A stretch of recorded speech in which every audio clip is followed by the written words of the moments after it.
Good afternoon, everybody. How you doing? Oh, it's welcome back, everybody. It's been a long time. It's been a minute. Had to take a little bit of a break, but now we're back doing our lives. And I did something already to mess it up. What have I done? I've done something already, but it's all right. And my screen is not showing the way I wanted to see. It makes it easier for me. And there's a. Do I not have it where people can do comments or something? Because I wasn't able to change.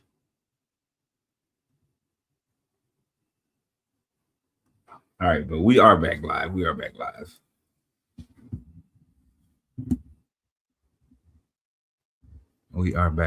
For some reason, it's not as big on my screen as I would like for it to be. I think it's something that I did. I'm quite positive it's something that I did. Oh, now this is just straight tripping. Bonjour, mon ami. It's about as far as we're going to go with the French. But welcome back, everybody. I hope everybody had a great holiday season, whatever you do during the holidays, see family, you off work, whatever it is, however you enjoy your time. I hope everybody enjoyed themselves. I thoroughly enjoyed myself being away for a while, moved. See, what else we do? Hell, we moved. We got a lot done. And then we went on another little vacation. So got a lot done. My podcast thing here is tripping because the screen is crazy. I want to recycle, but I hope it won't cancel it out if I do that. Just to make it, because it's all funky. Let me see. Changes may not be saved.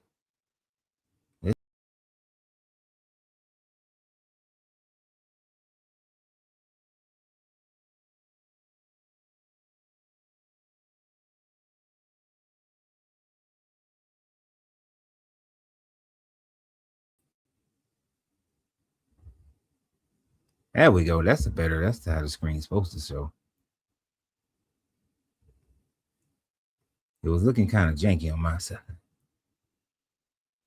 Yeah. We almost there. We're just gonna say I'm rusty since it's been about a month. There we go. I couldn't get everybody's comments to show up on the screen, so that Facebook people can see YouTube people comments. But yeah, it's been about a month. It's been about a month. It's been a month.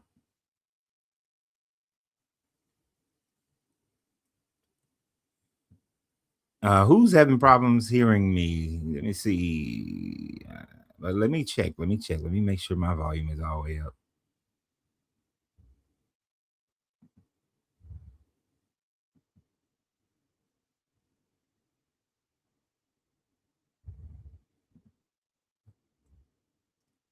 I haven't done this in a minute, so some of my settings may have been maybe have changed.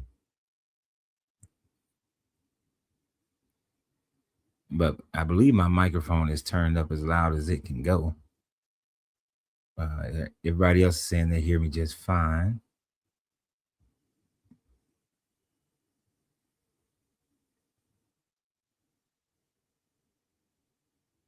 Your Bluetooth speaker broken.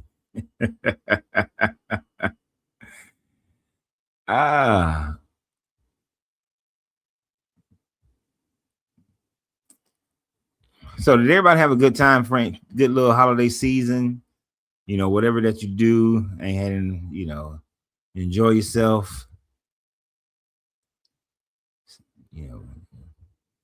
Was all that holiday spirit bothering you? Because I hope you're having a good time, because I don't want none of y'all going to hell. I hope y'all was pious during your holiday. Made you some share ride money. Yeah, that's what's up, Jay. Hey, making some good money. Can't go wrong. Getting out there and getting a little money in your system. Can't blame you for that one. So, as most of you guys know, Angelina and myself, we moved from one side of town to the other side of town. So we had to do a lot to get the move, get that taken care of. Then like the day after we moved, I can't figure that. I don't see my volume is up on my mic, so I don't know what's going on, my guy. So the day after we moved, we got on the road. We was out of town for much of the time. Oh damn, JJ. Sorry to hear that, man.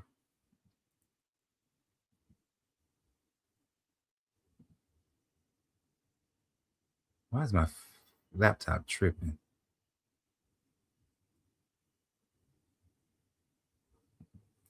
Okay.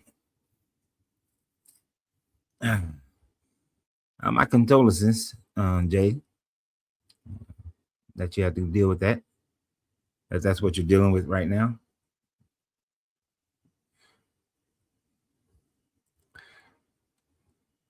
So I think everybody, no matter what they religious beliefs are, would send you their condolences to that one, my guy.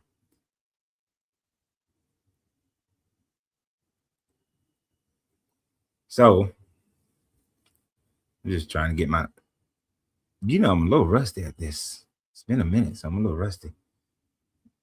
I'm so rusty, I never even turned TikTok on.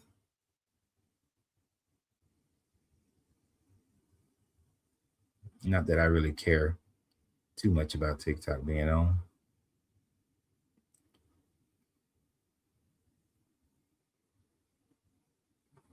But sometimes we get some of our best people coming on from TikTok. So I know I've belabored the point for a while here. Haven't been talking about, I just miss y'all, man. I miss y'all. It's been a minute. It's been a minute. But now we back. Now we back on the things. So our conversation today is about the fact of no one is in heaven or hell, and heaven and hell does not exist at all. Is often quite comforting to people who believe in these religions to say to themselves that, oh, my father, my mother, my dog, my cat, my children, my grandparents, that everybody that they know and love has made it to heaven, and everybody's in heaven. It's a comforting thought for most people, for most of the people who believe in these religions. Yet, according to the Bible itself, none of these people, none of the people that they claim are in heaven and hell as far as modern day. The only people who ever went to heaven was Enoch and Elijah. And then, according to the story, Jesus and the thieves on the cross. That's it. Now, some make the argument that Jesus emptied out Abaddon and Abraham's bosom. And if that's the case, then only people from 1st century and further back, and only Jewish people actually from 1st century and further back, are in heaven. But beyond that, no one currently who has died since heaven and hell. I'm probably going to use this again multiple times, but we know that. Well, before I go there,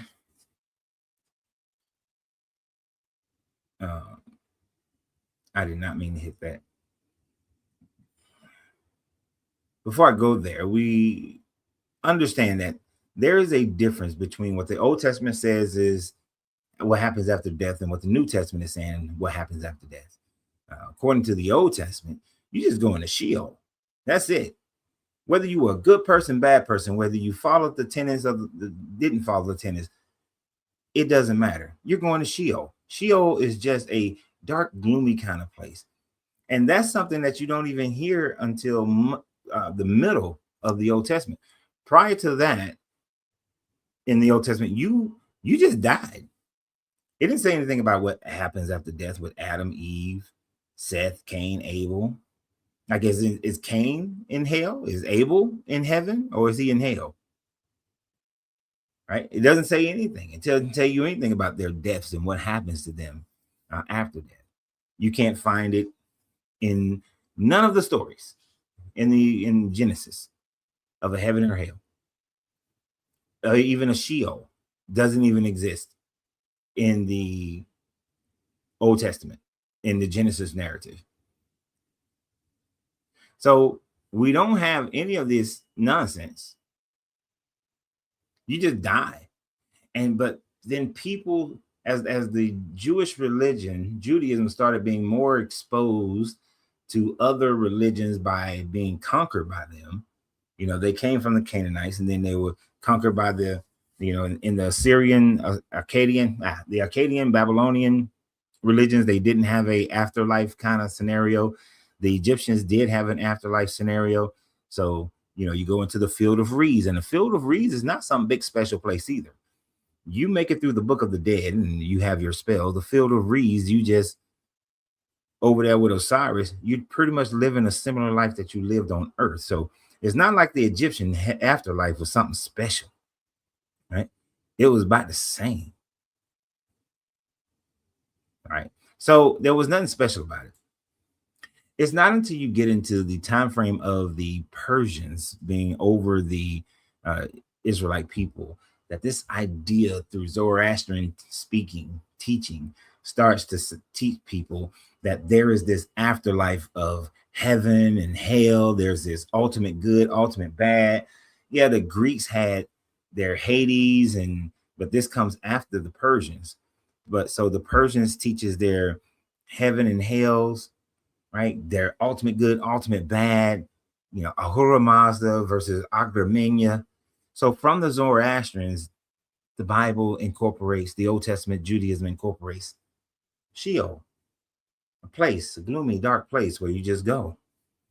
And then it's after they then conquered by the Greeks into the Romans, then there becomes these ideas of a better versions of different places in Hades. All of it is Hades. But within Hades, there's the Elysium. That's the good spot. And then there's Tartarus. That's the bad spot. And then there's a few other spots. Like if a mother dies during childbirth, she had a special place that she went, So there's a special place for her. If depending on how you died, you may go to a different place. So we have these differences that they then start learning from the Greeks. So by the time we get into the Romans, not only do we have the new concept of a good God and a bad devil, but we also have the concept of a heaven and a hell, and then a judgment day develops after that. Sorry, didn't mean to yawn. I don't know why that came out. Oh, need some coffee. That's fine. So you have these different teachings so heaven and hell is a developed concept. It is not something that you find just right off the bat in your Bible. And then what people do is they retell the stories. They add into the older stories these concepts of heaven and hell, right? So it's like you got Saul calling up Samuel with a necromancer. Samuel never says anything to Saul. He just cusses at him. It's like, hey, why'd you bring up my soul? You ain't supposed to be doing this. This is jacked up. But he never says like, yeah, man, I was chilling in heaven and you brought me out of this, or I was thank you for calling me up because I was in hell and everything. He says nothing of it. Out of every resurrection that happens in the Bible, no one ever says anything about the condition that they was in.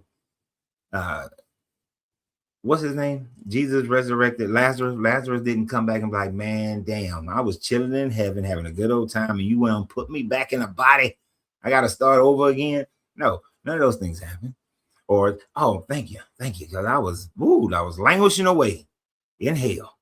So thank you for bringing me at least back to earth so I may be able to figure this shit out. Right.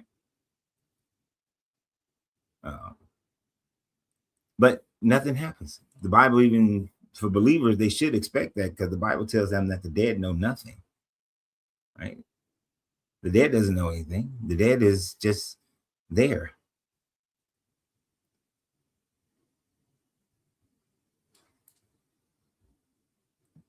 Let's see. I'm gonna see some quick. I don't like how my screen is little. To me, like I view my screen as small. It's irritating. I don't know what setting I did to do that. Anyway, I raised a question. Explain to us what happens when you pass away. Where do you go? Are you born back to the earth after a certain time? What are your sources? Proverbs, Kings, James Version 5. Trust the Lord with all thine heart and learn and lean not to thine own understanding. Well, whose understanding you're leaning on? Because if anybody claims that they know exactly what happens after you die, then they are guessing and they are lying. Because here's the thing, I don't know what happens after you die. I can tell you what happens to your body. The energy of your body is going to transmute back into the earth. It's going to become another energy source, another form of energy. That's it. As far as what happens to your consciousness, I don't know. And neither does anybody else. Nobody knows, which I don't need a source for that. The source for I don't know is the fact that you don't know. And I'm good with that. The fact that a person needs to have an answer is problematic. That you will willing to believe something, invent something, accept some teachings of some old dead people from 2,000 years ago, 3,000 years ago, and not even recognize how things have changed in their own teaching. You got, like I just said, you go back to 700 BCE, ain't no Israelite talking about going to heaven and hell. They nothing. Sheol, that's it. And then you fast forward into the 500s, all of a sudden, oh, well, there might be there's Abraham's bosom, and then there's Abaddon. You get into the first century, they still got Abraham's bosom and Abaddon, but then they starting to add in heaven. And then you get into around second century, late first century, second century, and you have you still got Abraham's bosom, Abaddon, but now you got heaven on Judgment Day, and you got the lake of fire, which is hell. If you can't see the progression of how these things materialize, then you are just believing something that somebody is teaching you today, not anything that you actually know of. And no one has been to heaven, come back with some proof. Nobody's been to hell, come back with some proof. A whole bunch of people think they have, but ain't nobody been there. So no. I like that. And what is your source? Because you thought that I was going to answer something. You tried to preset my answer to be reincarnation. That's what the trick is. He tried to preset my answer to be reincarnation. Nah, bro, you can't preset my answers. Now it's kind of crazy. Me and that gentleman, I think Yah Israel, we have been actually agreeing on a lot of points on my last few videos over the last couple of days. It's a little scary. We've actually had some agreements on some things.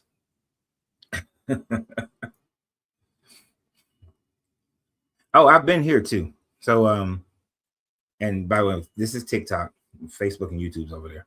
That's why I read out the questions.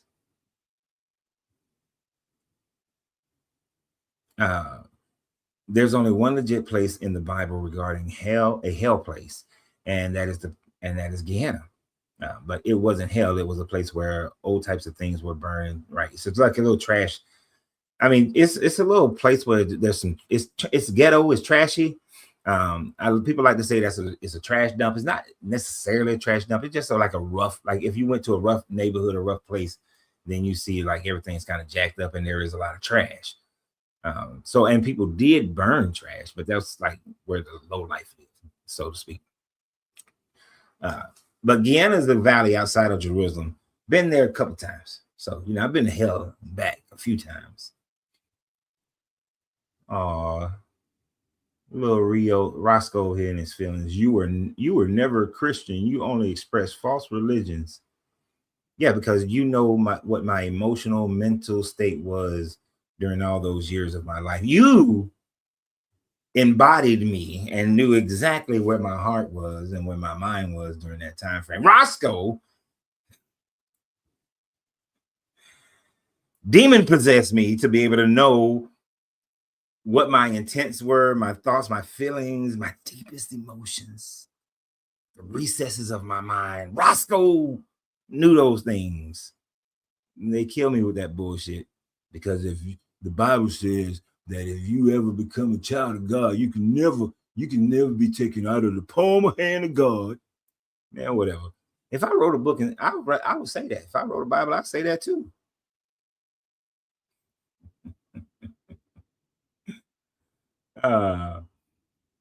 Good question. What makes you think heaven and hell don't exist?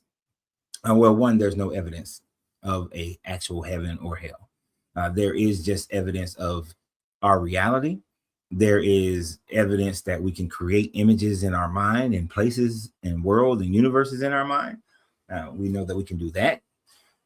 But as far as there may be other dimensional planes, other dimensions, and there are definitely other galaxies and things of that nature.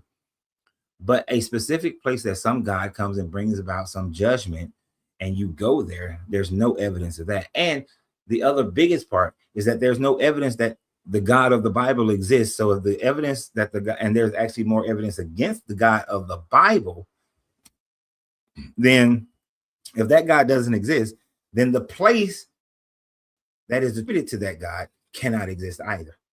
So if God of the Bible, Yahweh, don't exist, then the place that he abides in and is supposed to allow for the judgment to be after the judgment, post-judgment, after party, then that God, that place don't exist either.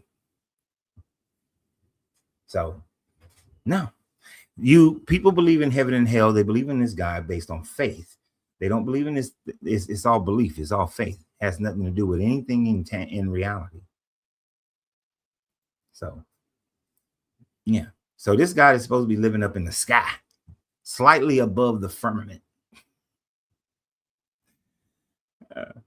And we've been past the firmament. We've sent items past the firmament. Get what? No God. Yeah, and he's inconsistent. Oh, look at down now. They building a tower, and if they work together and they build a tower, then there's nothing they can't do there won't be nothing they can do. They can't do. So let me destroy the tower and mix up the language. Well, I ain't gonna destroy the tower. Let me mix up their languages, and so they can never build a tower. But then he didn't get pissed when we built, the Empire State Building was built. Didn't get pissed when space station was put up there. Didn't get pissed at the Arabs when they built that big tall ass building that they got now that's stretching up into the clouds. Inconsistent. No, I don't believe God exists. God, the God of the Bible does not exist. The God of none of these active religions actually exists. You got to prove it. And within your book, your gods are always inconsistent as hell and seems to change with every culture, especially your doctrine always changes with every culture.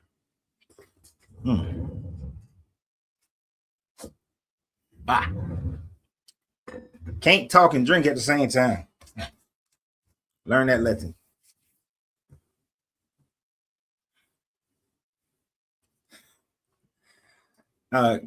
Curate, you want to come on because you're asking a lot of good questions, but I'd rather talk to a person. So, and this is a good question. So you believe this world exists for no reason? No. The reason for the world's existence is its existence. We do not have to have a reason. Does Saturn have to have a reason to exist? Does the Andromeda Galaxy have to have a reason to exist? Not having a creator doesn't mean that there is no purpose for something. All things in the universe have a purpose, meaning that their purpose is whatever they're doing. Now, being conscious beings, we decide what our purpose is. the sun's purpose is to burn fuel. It does it, and it does a damn good job of it. Does it? Is it conscious though? Can it change and say, well, I don't feel like burning today? No. So, what has been created and has no reason? To establish reason, you have to have a conscious being in order to have reason. What I'm saying is, even without a conscious being, with no creator, no conscious being, Earth just exists. It will still exist. The universe itself has existed for as and understand the universe. There's a difference between our known universe and the universe. Our known universe is just the universe that we acknowledge, that we can see, that we know of, that expanded, that is still expanding. But that expansioning is happening within a greater field of mass, so to speak. And we don't know how big that is, and we don't know where that came from, and we don't know if it's and it's most likely a repetitive cycle of creation and destruction. You don't have to have a designer for that. The design theory, you have to prove a designer first in order to prove your little design theory. Because everything in this universe, the majority of things in this universe is without life, is chaotic. So this whole perfect divine design universe is bullshit. The earth is built to kill us, right? It's built to completely kill us. There's very little space on this planet that we are born naturally to live in. And within that space that we are born naturally to live in, half the shit is trying to kill us.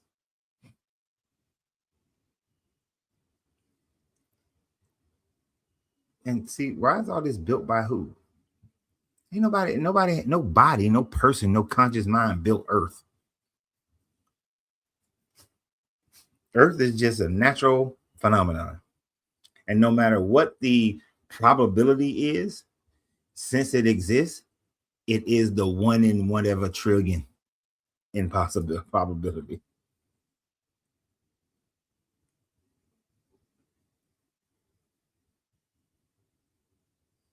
Okay, you writing too much. I'd rather you just come on because I can't have a conversation with text. A continuous conversation with text. That doesn't work. That just doesn't work. But we're talking about heaven and hell. And I mean, I guess you can get into the whole, you got to be able to prove the damn creator in order for heaven and hell to work. Right? So, but you got to be able to prove this creator. Without the proof, I mean, who's to say Allah's heaven and hell is not the real one? Who's to say that you go through the process of reincarnation over and over again until you reach nirvana? They are just as valid as the Christian, the Judeo-Christian heaven and hell. They're just as valid. Why is this so big?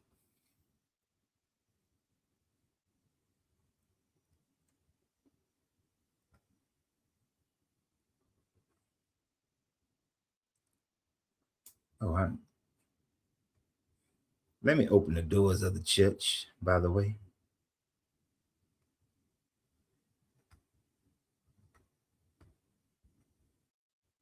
Give me 1 second here. Hold on for a minute, Conan. All right, energy doesn't have a creator. Energy doesn't need a creator. Energy is neither created nor destroyed.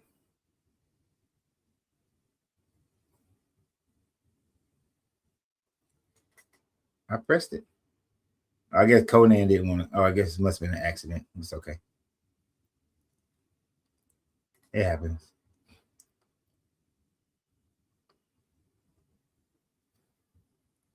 Heaven and hell are intrinsically African concepts. Oh my gosh. Why do okay, black people, stop trying to claim every goddamn thing and everything that ever existed, every thought process. Heaven and hell is not is not intrinsically an African concept. first of all, stop putting Africa as one damn place as far as it being Kemetic. Africa is the largest, it's huge as hell. The whole United States will fit in Africa. That's like saying whatever people think in New York is what everybody across the whole America think. So stop putting everybody in Africa. Yeah, so stop making Africa this. Stop making it small. And heaven and hell is not an African concept, right? There has been the primary heaven and hell that people derive today. It comes from the Zoroastrian, which is not Africa at all. It's Mesopotamia. It's Iranian. It's Persian, right? So this, the reason why that irritates me, it irritates me on the side of black people, white people, Asian people, anybody people. Why do we always try to create these damn separations between ourselves? And then it's not like we're making it better by trying to black everything. You know, everything got whitewashed. Y'all can't hear me? Kevin saying I can't hear you. Let's see here. As far as my microphone, Kevin, it's saying it's working. But stop doing that. No, Hermeticism does not acknowledge that. Neither does Freemasonry. I don't know about Kabbalah. Let's see if Conan works. Conan. Hi, how are you? Doing all right. I've been following most of you. I love your how do I put it? Your narratives. I like them. Thank you. Amen.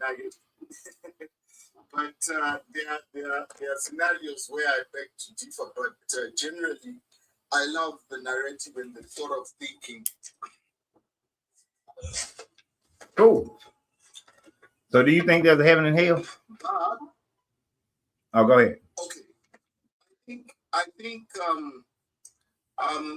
like I said, I like the free way of thinking where like it's open source and stuff like that. But you cannot. I'll give you an example of you keep saying you don't believe in the existence of a god or something. How can I'm into IT computers. If I develop a program or make a system, the system cannot know much about me other than what I have programmed or given it to know about myself. So everything you know about God is what God has made known to you or to us men. So,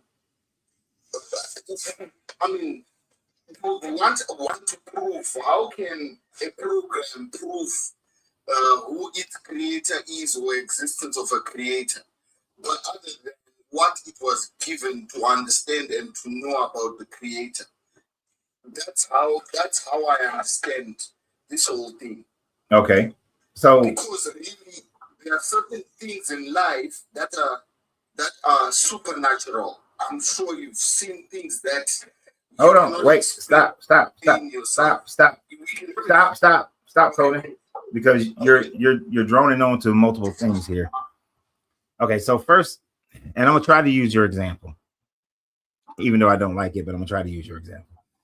All right, so as a computer programmer, when you write a software, you write a code, do you not identify yourself as the creator of it?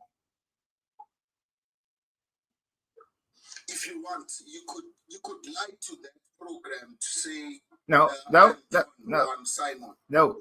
Do you acknowledge that you are the creator of that program? Because otherwise somebody else could claim authorship, right? Ownership. Yes.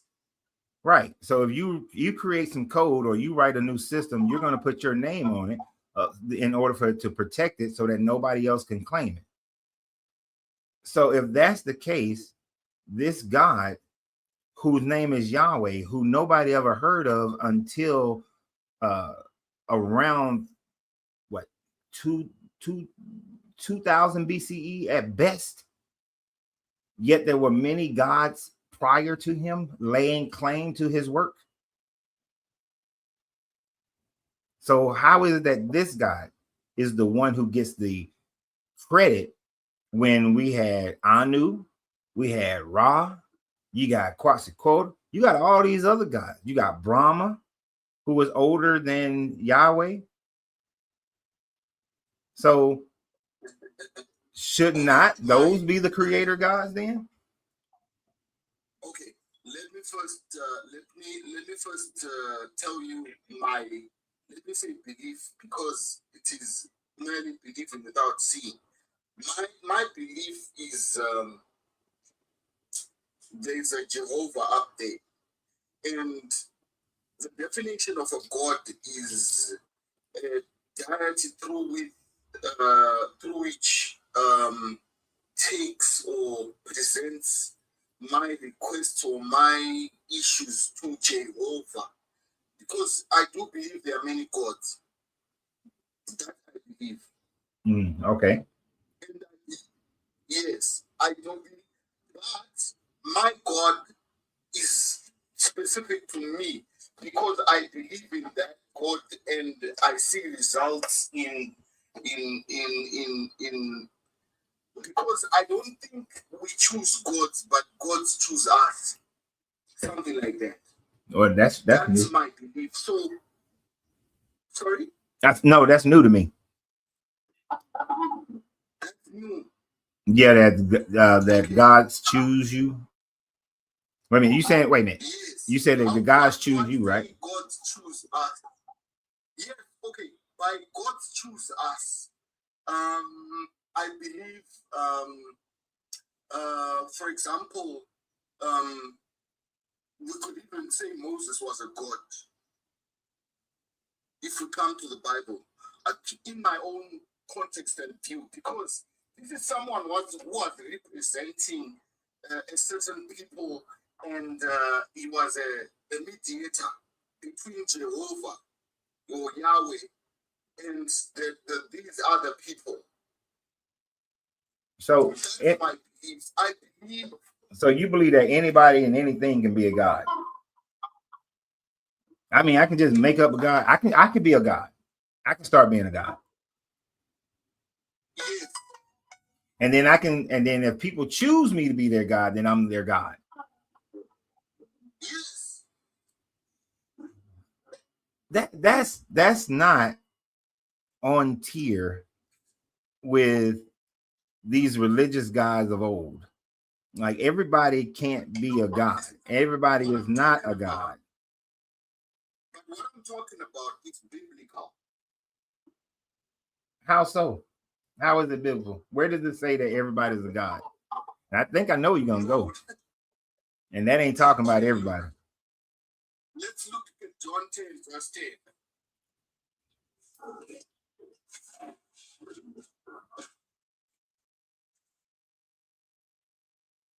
Let's see. Let me find it real quick.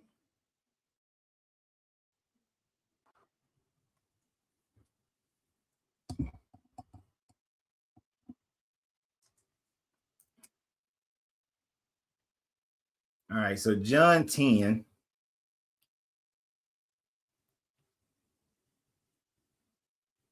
So this is Jesus, the good shepherd.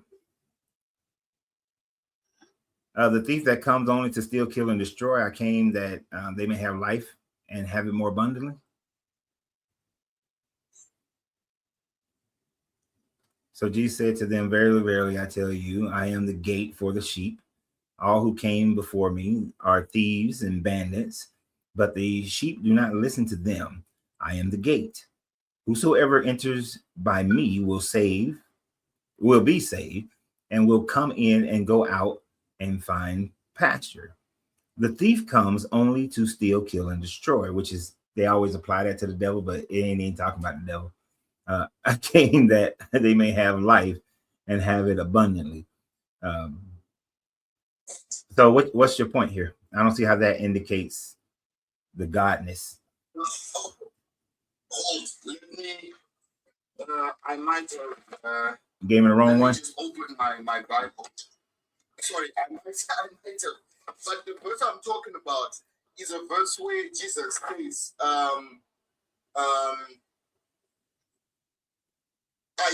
he actually says, okay, let me just check that verse. I'm lost. But it's about Jesus saying he chose, he's the one who chose us other than, and we cannot choose ourselves, but Jesus chose us, or something like that. So what I'm trying to say is these deities actually choose to say, for example, okay, let's wait a minute. Are you talking about like how Jesus said, I came for the Israelites? So that is him choosing just the Israelites? Matthew 15, verse 21. Yes. That's another part. Okay, but that's just Jesus. Okay, but Jesus ain't God. And that's just Jesus. And even if he was, I mean, let me put it like this. You are absolutely right. If you go by the Bible and you look at some of the things that are said, like in the Old Testament, when El Elyon gives out the portions to the other B'nai Elohim, he tells them, you go, you over here and you get these people and you get those, well, you get this land, you get that land, and Yahweh got the people. So there is a biblical thought process that you can say that gods choose the people that they're going to rule over, and everybody got their own different gods, and they are all part of the B'nai Elohim. All right. So granted, the book says that, but then you still have to prove that any of those gods exist, is my point. Just because the book says it doesn't mean that that's the truth. Oh, okay. Okay, I was trying to look at some popular literature. The Bible is a popular. I know the Bible was distorted. I know 325 AD, stuff like that. I know Constantine, blah blah. I know there's a lot that was taken out and a lot that was put in the Bible. No, but no. What are you saying? In 325, the Bible was not canonized. In 325, the only thing that happened is that they decided that they decided the Trinity, and they decided that everybody in the Rome was going to worship Easter at the same time, and they established more of an authority within. They gave Christianity more Roman authority. It is not until around 369 that the Bible was canonized. And when it was canonized, there were no books taken out. They just never included them into what became the normal canon for most people. No, but yes, yeah, but at that time, obviously, they decided on the text and books that they were going to follow. No, for 29, 30 years, Athanasius, with his letter to tell the Roman Christians when to celebrate Easter, he listed what books that he thought should be the canon. Athanasius did this for about 30 years before it was actually canonized. So from 325, for 30 years continuously, he suggested the books, but the books weren't canonized until later after that. This is why, this is why the Ethiopian Bible had all those other books in them, because 5 years later, when Ethiopia becomes Christian, the Coptic, the Christian that Frumentius, who was part of Athanasius' district, when he went to Ethiopia, he was able to use any books that he wanted to use because there was no canon yet. At least the canon that you're familiar with. Marcion created a canon in the early 2nd century.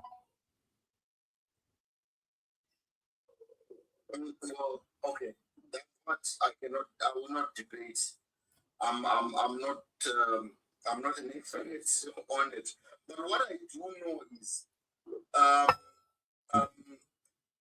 clearly the Bible that we're reading right now has had a lot of altercations and actually texts taken out and stuff like that.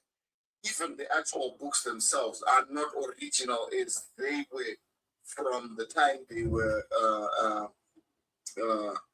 gotten from, wherever they were gotten these mountains and the areas. But my point is from the parts that are in the Bible. Uh-huh.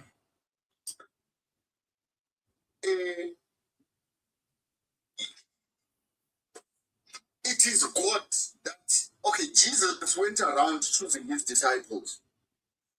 And he actually even said in Matthew 21, verse 15, I only came for the lost sheep of Israel. All these, even Moses himself was clear that his mission was based on the Israelites. Mm-hmm. My belief actually of where Eden is, people, that's why it will never be found. I believe Eden is a people.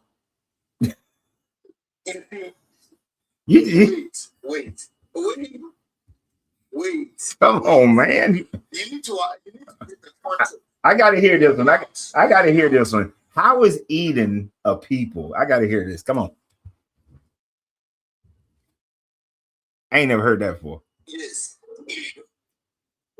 Eden is yes, here the whole I hadn't finished saying what I wanted to say. Oh, I'm sorry. I understand. Okay, my understanding of the literature is that from Eden is okay, the people who were chosen by God at that time. For example, let's say Israelites. These are the people in the areas in which they were.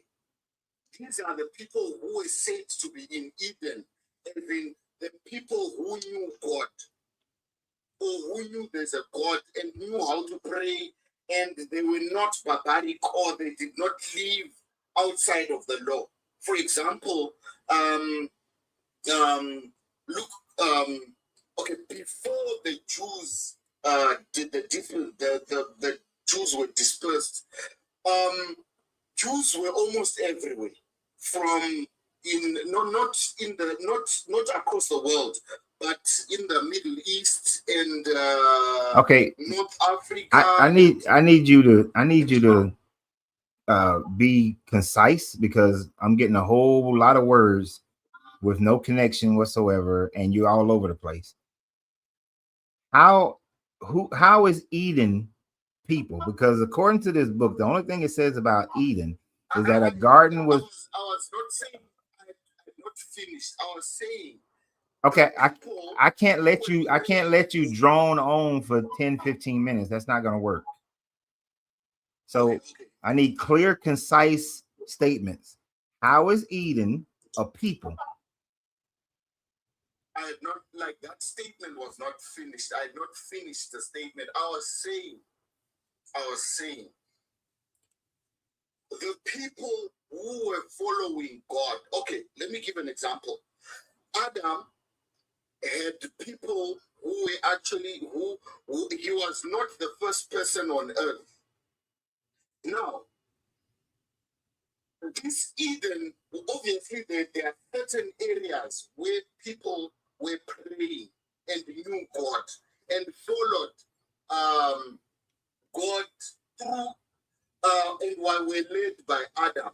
And Adam was like the Jesus of that time, or the Messiah of that time. So these people could live amongst, let me say, pagans, but these are the people who knew that there's a God who needed to pray for. Okay, so that doesn't actually. An example is this. No, I need you to say it and stop trying to say it, man, because I'm saying it, but I'm trying to find a better way. You're saying, but you're going forever. You're not. You're just droning on and on and on. I can't do that. But according to I want to give an example from the time of Adam. No, you can't give an example from the time of Adam, because the Bible says that the first time that people started calling on the name of the Lord, which is worship, is to worship this God, is when Seth was born. So Adam wasn't calling upon the name of this God. So Adam wasn't worshiping this God. So he wasn't leading people in prayers and things of that nature, according to what the Bible says. People only started to pray to God when? Which verse is that? In Seth, when Seth, after Seth, and it started going into Seth's lineage, it says that then man began to call upon the name of the Lord. It should be like Genesis 5. Should be like Genesis 5. No, I don't think. The Bible doesn't say anything about Adam. Genesis 5 what? It doesn't say anything about Adam leading people in prayer.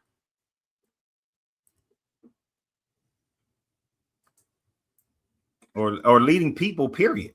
Adam, it doesn't talk about Adam leading anybody.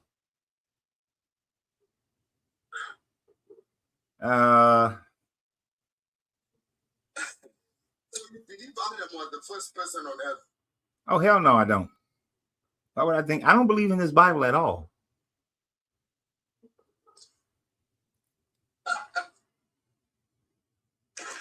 So, wow, okay. Did you not know that? You didn't know I didn't believe in this Bible? No. But I thought to an extent, Yo. you believe there's some stuff that was just twisted and all, but there's an element of truth. No, the Bible has the only elements of truth that the Bible has in it is a few moral things that are okay, and a few kings and places that existed. This is about it. Beyond that, there ain't nothing else truthful about this book.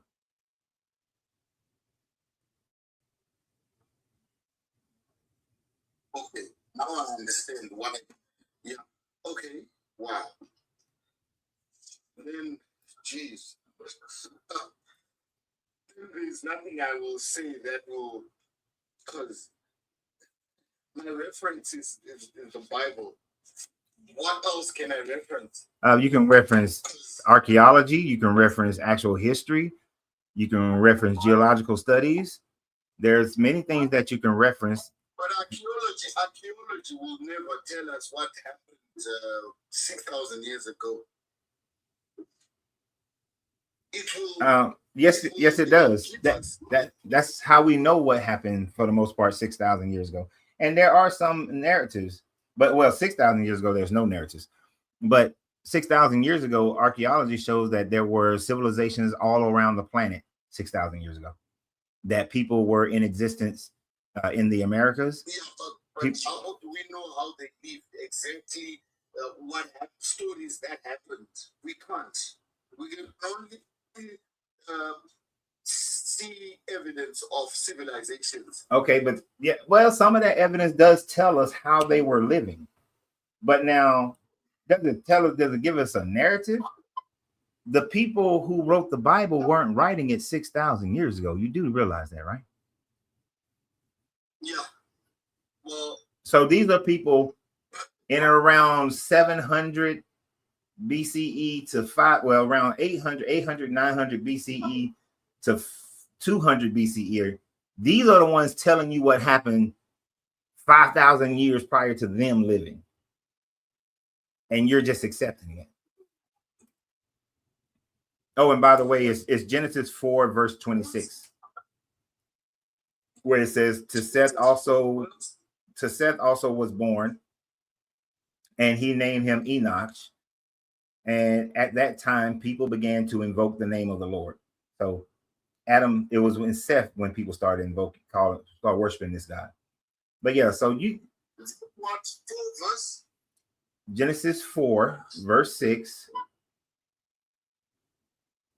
And but look, I try to give people 20-minute limits, and we have went past that. And there's a few other people want to get on, because I got to do that so that I'm not on here for 4 hours. Genesis 4 verse 6 does not even say what you're saying. I'm sorry. I think you might have misquoted. I said 26.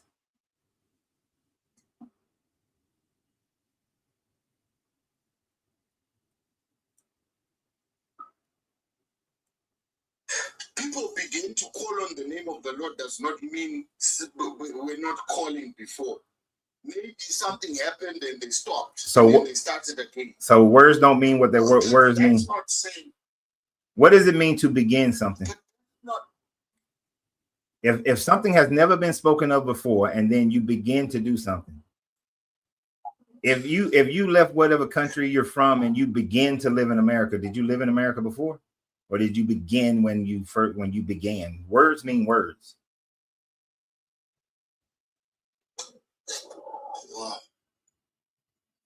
Wow. So you believe Adam was talking to God and he was not praying to God? If God is walking around in the garden, then what do I need to pray to him for? That's like what I need. If my wife is in the house with me, why do I need to call her? She right there.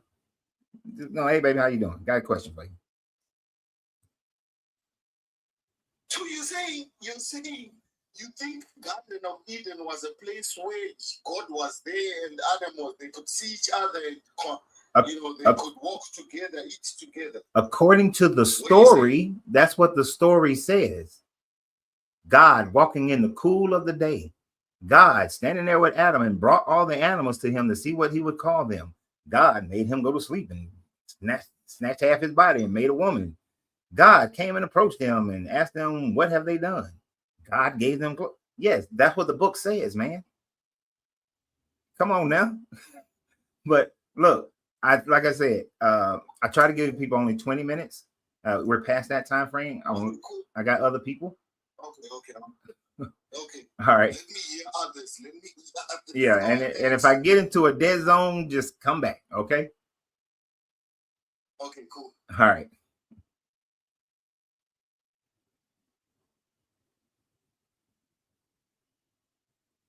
Oh.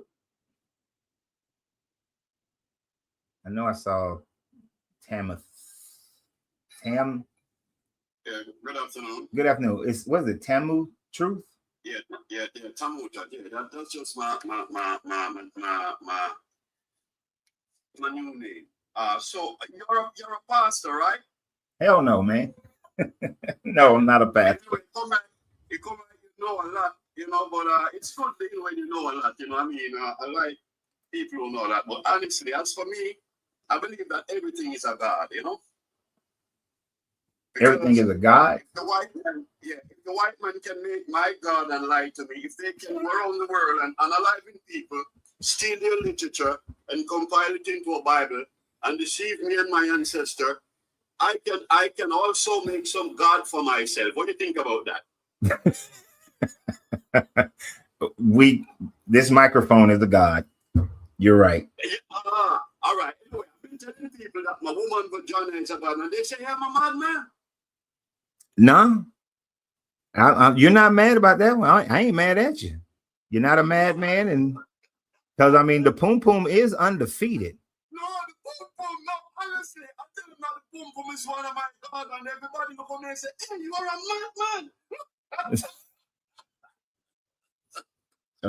Well, honestly, I'm in Jamaica, right?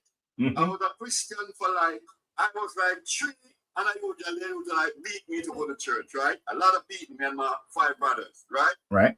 So I started reading 7 years. I mean, African spirituality, science and Obia, voodoo. But when I realized that the Bible came, the Genesis, they take Genesis from a book by the name of the Great Book of Ramadach, right? It's a Middle Eastern mysticism book, right? I realized that, they take from the Tree Initiate, they take some from Confucius, the Chinese historian, they take some of the Bible from the Kabbalah, is what I'm saying, and the magic, and they take some. So I realized that the Bible was written. I can't trust the book. Mm-hmm. You see what I'm saying?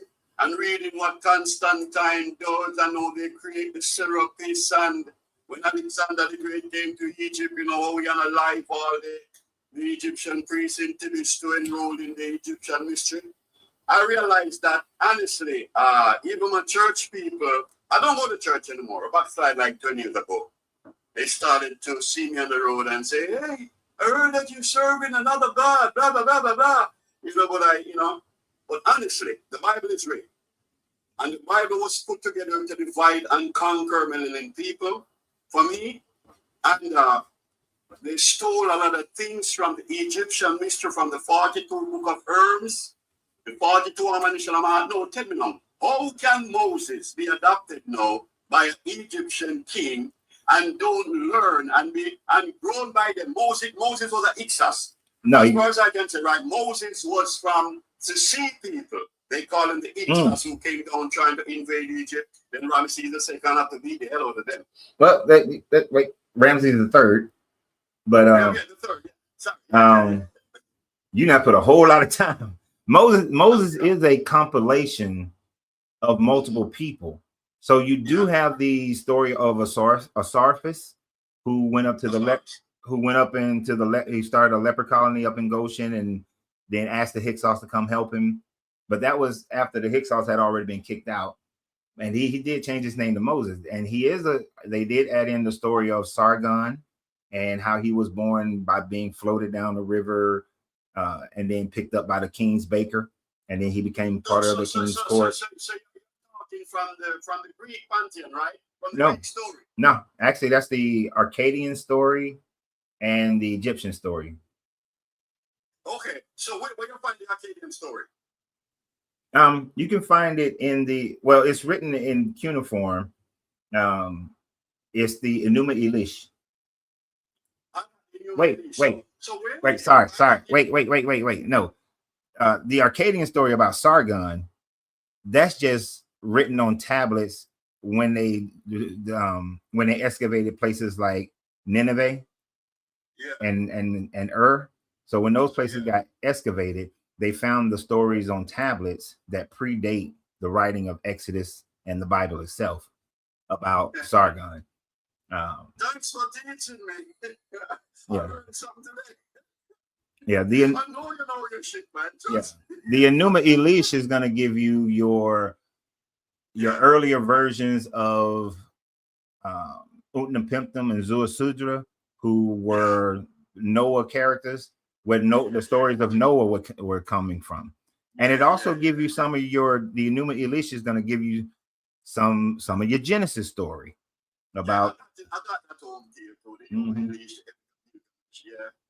Yeah, you get some of that stuff from them too. So, but yeah, this Bible is a hodgepodge stolen from so many different cultures. I don't trust the book.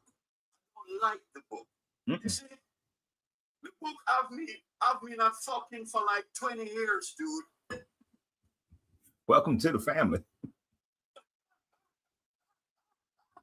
When the pastors were fucking and the church brother were eating pussy and taking the other man wives away. You see what I'm saying? Honestly, 55 now, my first child is 6 years old because of Christianity. Dude, my dick don't even have any miles on it, dude. I'm not ashamed. No miles because of Christianity and the corruption of them. Don't cut me off. I'm serious. I don't like Christianity, dude. I was like, just be dude. I'm telling you, dude. When I realized that the Bible was so real, I said, damn, what did I do with my life? You know? So you ain't put no miles on it because of Christianity. There's no miles, dude. I'm telling you. Because of Christianity, the thing is not growing. I got a problem with the bird said, hey man, the thing is not long enough to ever use. And then you 55 with a 6-year-old. I'm sorry, man. I'm sure you're coming on your show and telling you bullshit, but I'm telling you, dude, I don't like Christianity. Oh, it's fine. Dude, I'm telling you, it destroyed so much people's life with the bullshit. No, I understand. It does. Yeah, you know, when I realized, dude, that the Bible is, dude, I tell you, I cried. Dude, some of the time I can't even eat. I wasted a part of my life. I want to realize Jesus, even was a man, I realized that Jesus had 3 wives. What? Okay, which so I've read some of the Not from the Bible. Okay. From a guy Spinoza, some historian that they kill him because Mhm. Jewish historian Spinoza, Mhm. they kill him because he investigated the Catholic Church so much that they killed him. You see what I'm saying? And Jesus was like a Hobia man, to a magician, a juju man. He was like a Pan-Africanist. Right. Yeah, went to 3 mystery school.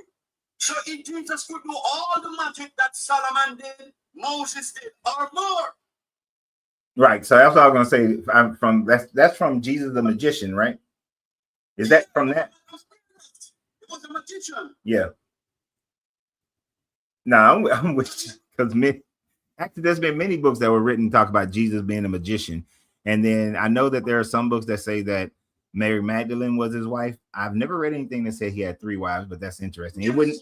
If you But go back in Spinoza, try to see if we can get Spinoza book or what in document, because we can know. Some of his daughter, they have to go to Gaul. Gaul was ancient. Gaul was they had to run away to France. France was ancient Gaul. So Jesus, he was Cleopatra's grandson and Mark Antony in real life.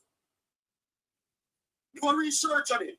Yeah. that's a wild one. I ain't never heard that one before. No, I'm serious. How Look, you know. How could he? Look, you know. He had Yeshua, he had an option to choose from 2 thrones, 2 different thrones, because he was like Bob Marley, a half white man. I'm telling you. How could he? But the timeline wouldn't work. No, with Cleopatra and Jesus. Well, Yeah. I'm not doubting that the timeline will work here. He went in Egypt, right? Well, according to Matthew, he went down to Egypt. Might be, yeah. You can't even just the Bible either. Yeah, because Luke, as far as Luke is concerned, he never went to Egypt. Oh my God! Woo. I'm not doubting you. But the timeline wouldn't work for him to be Cleopatra and Mark Antony's child, because that would have to put him back in around 136, 140 BCE, something like that. Or BCE would be before or after? No, that's way before. That's in the that's like almost 150 years early. Because remember, Julius Caesar was around 136, something like that, or 168, somewhere around in there. And then Mark Antony comes after Julius Caesar. Well, Cleopatra was alive during the time frame of Julius Caesar, and so was Mark Antony. So that would put it too far. Whoever wrote that, they was reaching. Unless now maybe this is what how Tacitus wrote that people were worshipers of Crestius. Maybe that was Crestius, and then later on they reframed it as Jesus. Yeah, that's a wild theory. That's a wild one. I'm gonna do some research on that and make a bullshit video about it. Realize that his father had the same name like him. I heard that they were like many Yeshua, about 3 in his time. Yeah, that was a very common name. That was just as common as John, Bob. And even 16 crucified Savior before him. Yeah, I don't know the exact number, but yeah, there was multiple before him. A whole lot before him. Yeah, it was a common motif. I tell you, I like to see the Bible. Honestly, I'm not against Christians. I'm not attacking the church, but every time, dude, if you were starting on a Christian thing, I wouldn't even come on this. I don't argue with Christians, and I don't go on Christians' content, Yeah, I don't. Because it's a waste of time. It's a waste of energy. You see, instead of having your energy to drink some rum or to smoke something, man, you're gonna waste it arguing. You know what I'm saying, my brother? I understand. Anyway, you can invite somebody else. Okay, don't let me tell all you. Right. I appreciate you. Nice meeting you, my brother. Nice meeting you too. Thank you. Nice meeting you. Nice meeting you. All right. Yeah.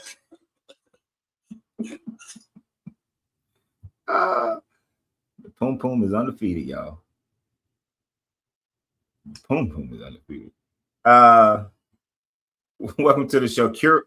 What's the name? Curate? Yes, Curate Deco. Curate? Okay. I haven't. So you are a Bible believer? Well, I'm a spiritualist. Okay. So I am not confined to any set of knowledge, or I'm syncretic. I think that best describes me. You're what? What was that last part? You say you don't? I'm syncretic. I'm syncretic in that I borrow perspectives from different forms of knowledge and from different religions. Okay. But I am a Christian. So I want to make an input, and I hope my accent is not so heavy, but I'll try my best. It's not. Where are you from? So I'm from Kenya. Kenya? Cool. No, accent's fine then. Yeah. Go ahead. Okay, so this is my input. This world is governed by duality. And by duality, I mean that not everything is meant to prove the other. And this is seen in every aspect of life. In that there is light and darkness, life and death, justice and mercy, heaven and hell, mortality and immortality. To me, these poles are not meant to exist harmoniously, but rather to be reconciled for greater good.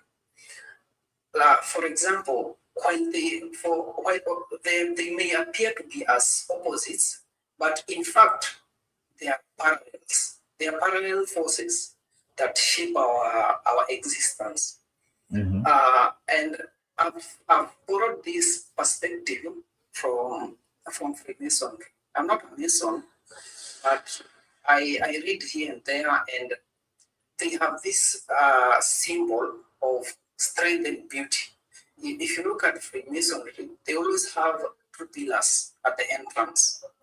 Mm-hmm. And these two pillars, it's borrowed from the Bible, from the entrance of the Temple of Solomon.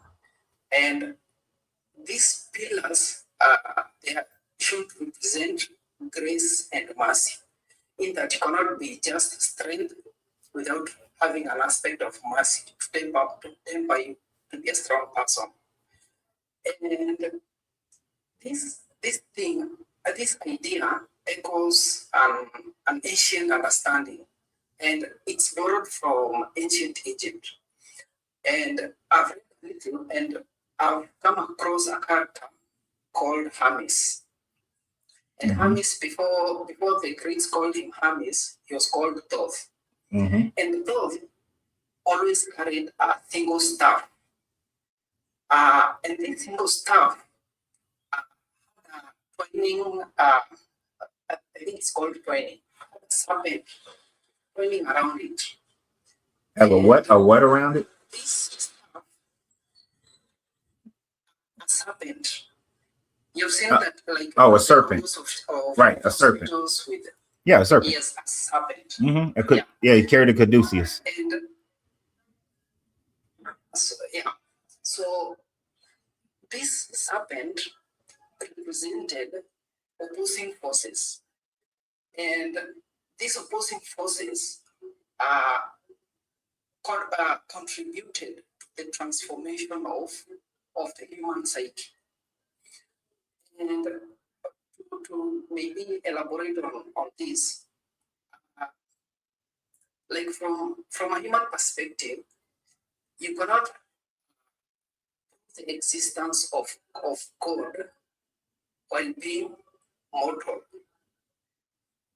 because these are two extremes on opposite sides. And to fully comprehend the nature of the divine from our finite perspective, I think it's impossible. And to add something extra, God reveals himself by degrees. God is like an onion. So you might see an onion from the top, but once you start peeling it, different layers start manifesting themselves. And I'll give you an example. In the Bible, most people see the serpent and God to be opposing forces. But I don't see it to be like that. To me, long before even the serpent whispered into its ear, man was always meant to work. And to me, the serpent has always been a catalyst for the transformation of man. This is seen clearly even in the book of Job, where you see God and the serpent are seen to be conversing and to be deciding on the fate of Job.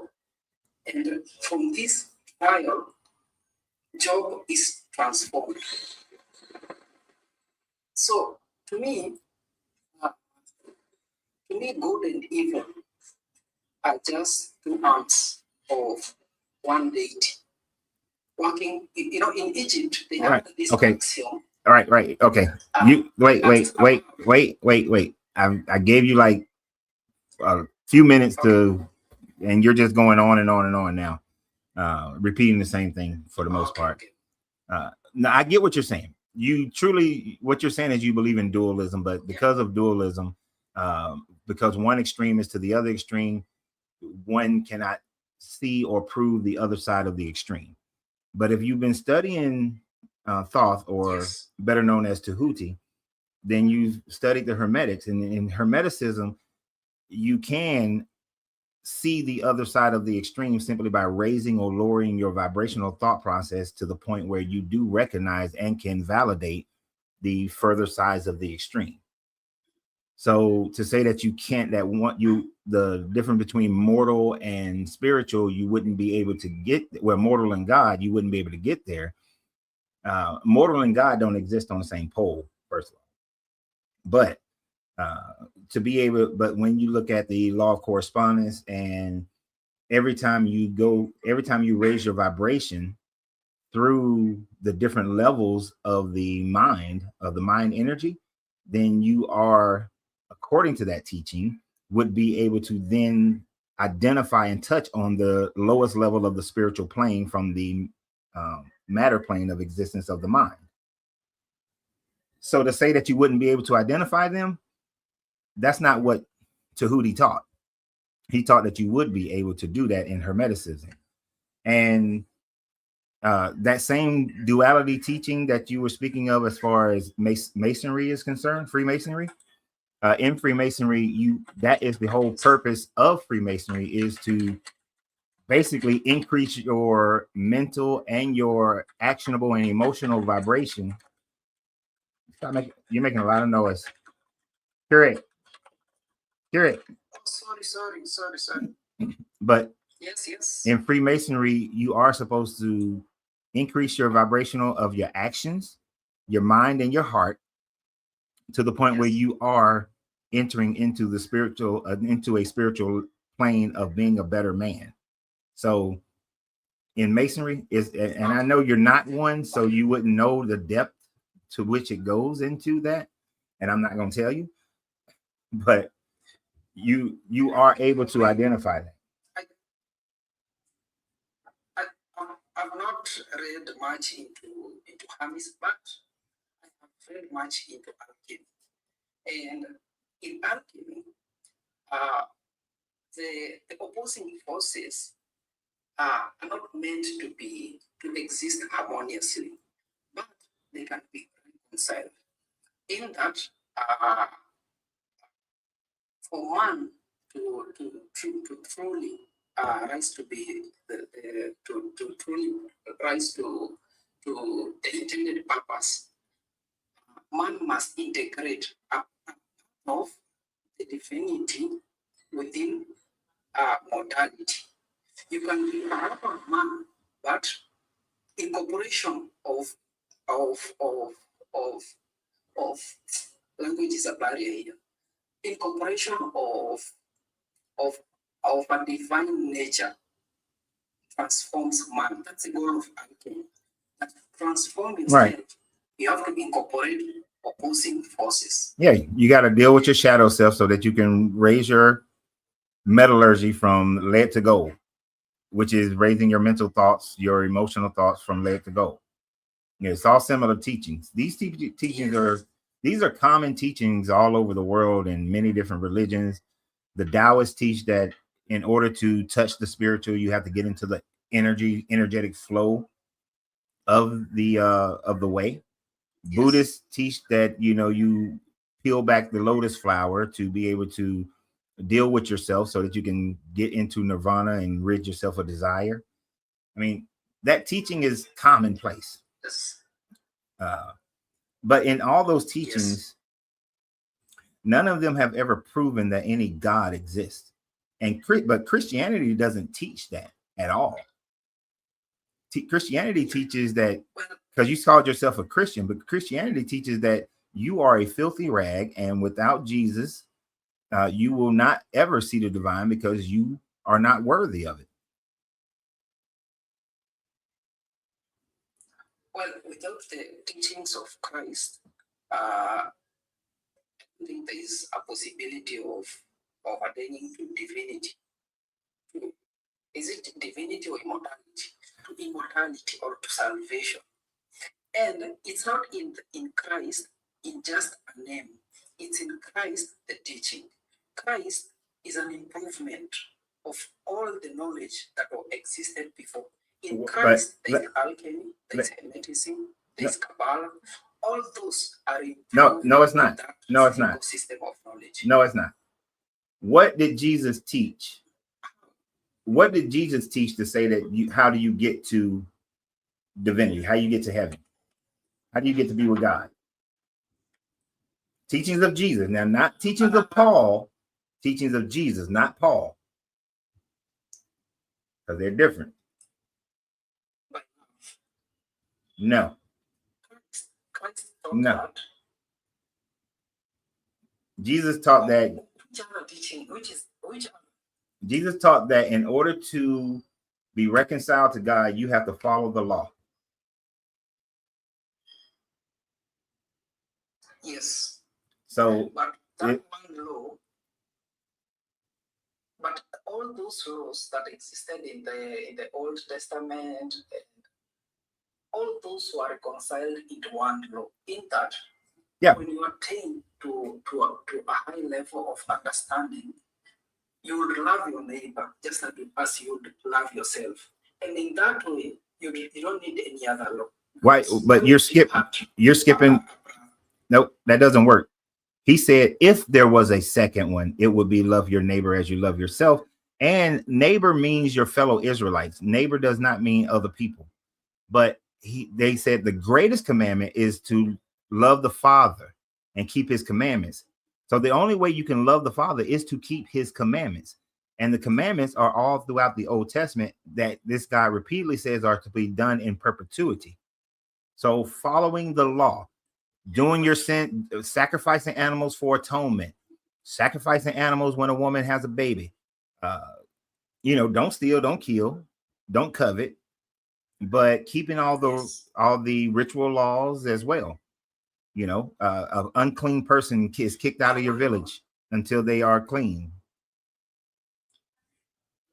However, God does not need much from us, because if you think that you want to do to please God, it's impossible to do it without pleasing your neighbor, without loving your neighbor. No, that's not true. I'm not gonna let you pontificate like that. No, I'm not gonna let you pontificate like that, because you keep trying to bring it back to love, and you cannot in loving your neighbor. If I don't sit on the same bed as my wife sits on when she's having her menstrual cycle, what does that have to do with my neighbor? Well, your wife is your neighbor. But if I'm not sitting, she's considered unclean during her menstrual cycle. So as I'm following the law, when I don't touch anything she's touched, how is that showing her love? Well, in the Old Testament existed within a certain context.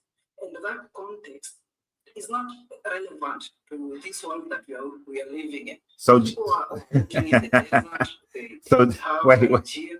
So Jesus lied when he says that. Yes, even Jesus lied. Even Jesus taught that.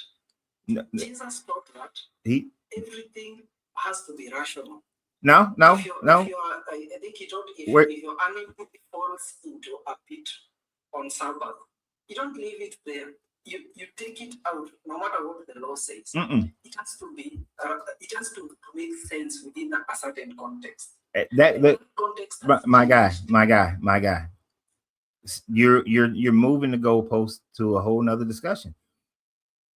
I asked the question, and you went into those things aren't relevant to our time frame today. But Jesus said that the law is not to be changed and to be followed until heaven and earth, not until heaven and earth pass away. Has heaven and earth passed away? Well, which other law can substitute love for your neighbor? Has heaven and earth passed away? Has heaven? Loving your neighbor. Okay, this don't work where you just avoid my questions. Has heaven and earth passed away? Nobody knows. These are spiritual things. Are you on earth right now? Are you on earth right now? That is not a spiritual thing. That is very literal. He said the laws will not one tittle shall be taken away from the law until heaven and earth has passed away. Has heaven and earth passed away? It's very simple. The answer is no, because you're still on earth right now and the heavens are still above you. It could be. It could be. Come on, man. You're I know you got to cope in order to be Christian, but this is genius. Heaven and earth. I'm asking a very simple question. According to your Jesus, heaven and earth has to pass away before the law is abolished. Has heaven and earth passed away? Well, I could say the old world has passed away, a new world has been born. When did the earth become brand new? Okay, I don't know if it has passed away. No. I don't know all the answers. You don't want this one, you just don't want to admit it because you know where it puts you. You know heaven and earth hasn't passed away. Okay, it has not passed away. So then the law is still valid. Then me not touching anything my wife touches on her menstrual cycle, that's what I'm supposed to do. Not touch anything she touches because it's unclean. And that is not showing love to my wife. That is that, and there is no love in that towards my wife. For you, it might make sense to say that. But imagine a Maasai in the Masai Mara game park, and this person has been away from home, having his cows, and you think he has time for those imaginings of not touching this, not doing this. He doesn't have time for that. His religion is in the life that he lives, not in hearsay or in laws or in written books. It's in the life that he's living. You know what? You just broke it down. And he's God. No, you just broke it down to the reality of it. Our society and our cultures changed, and so people changed what the doctrine is. We stopped living in but that's not what the Bible says.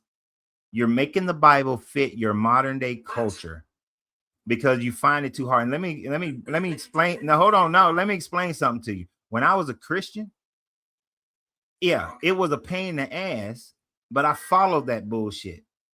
When my wife at the time, when she was on her cycle, I didn't sleep in the bed. I didn't sit on the sofa if she sat on it. Right? I made sure there was 2 places to sit. This is when you on your cycle, you sit over there, and I'm gonna sit over here. You sit in that chair, I'm gonna sit in this chair. I'm gonna go sleep in the guest bedroom. Yeah, it's a pain in the ass, but because I believed in this Bible, I did what the Bible says. And you just don't want to do it because that's not the culture you live in today. But if you was living in the culture back then, you'd have did those things without a problem.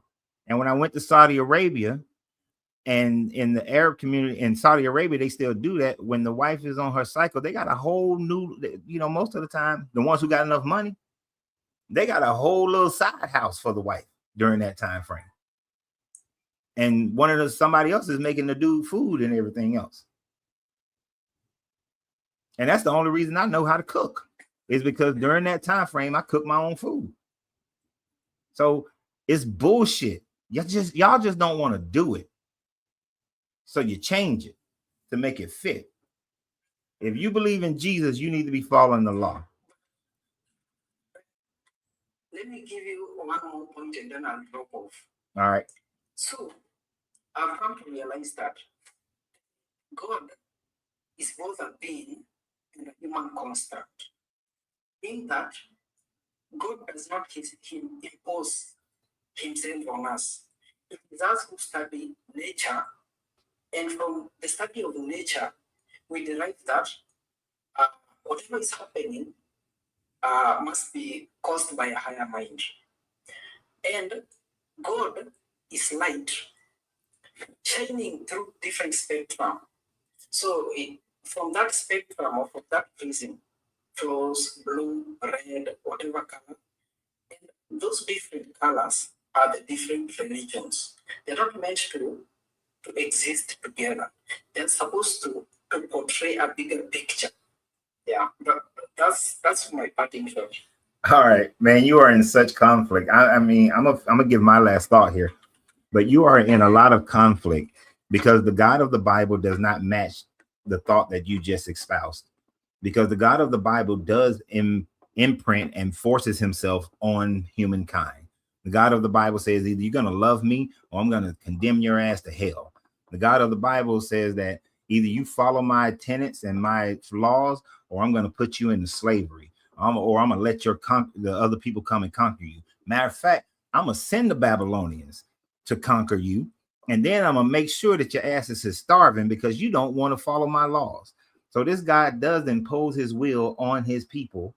He claims that throughout the whole damn Bible, and he claims that for the end times, that he's going to impose his will on you if you don't like him and agree with him and love him. So that whole light and shining through light and don't impose his will, those are two things that are not reconciled together with the Bible. So I think you're just holding on to Christianity because it's common and it makes you feel good, and maybe you started out as a Christian, but your new age way of thinking does not fit with Christianity. So, but I'm gonna go to the next person. But I appreciate you coming up here. Okay, let's agree to disagree. Oh, we will. Okay. Okay. All right. Appreciate you.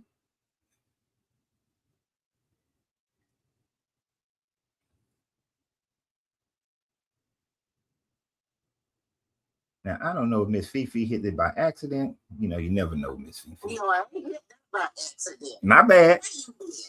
Oh, Lord. Man, you got the fruit of the spirit. You got patience, long suffering. The Buddhist monks taught me to be more patient. So I'm trying to be even more patient than before. Oh my goodness. I was like, oh my goodness. But anyway, maybe we should have, well, no, not we. Maybe the live would have people who is trying to talk about the Bible, have the Bible in front of them so they can go to these verses, right? So, yeah. That was a common thing about I said ye are gods, and all you are children of the Most High. Now, that's a common thing in the Bible, but he didn't even know where to go get it at. Yeah, I was hoping he was gonna go. Say these people need to have their book in front of them so they can read for themselves. Yeah, I was hoping that he would say that one because most people read that and don't understand what's actually happening there. That actually has nothing to do with humans, and that really shows that the writer of the New Testament didn't know Hebrew. that well, because this was this God sitting in his council talking to his B'nai Elohim, and he was telling them that they are gods. He wasn't telling David and all of them that they were gods. But most people don't get it that way because Jesus misquotes it, or the writer of the New Testament misquotes it because they don't understand Hebrew and they're reading the Septuagint, the Koine Greek. So they don't even know what the hell they're talking about on that one. Well, everyone is kind of confused. Mhm. I mean, you're pulling from here, you're pulling from there, you're pulling everything. I mean, I would be so confused. Well, anyway, just listening to him, I would be confused. Like, what am I going to believe today at this moment? I know. During the nighttime, when I'm, having that part of my body that, empties out and all that. Oh, my goodness. The more I hear about this stuff, the more I can't believe nothing. No, and I want to start from scratch. No indoctrination or nothing. I want to read this stuff and say, does it make sense? right. Okay. And how can I apply it? But I can't go by all the, oh my goodness. Ooh. I understand. I'm glad that you're here and I'm glad that you're talking with them.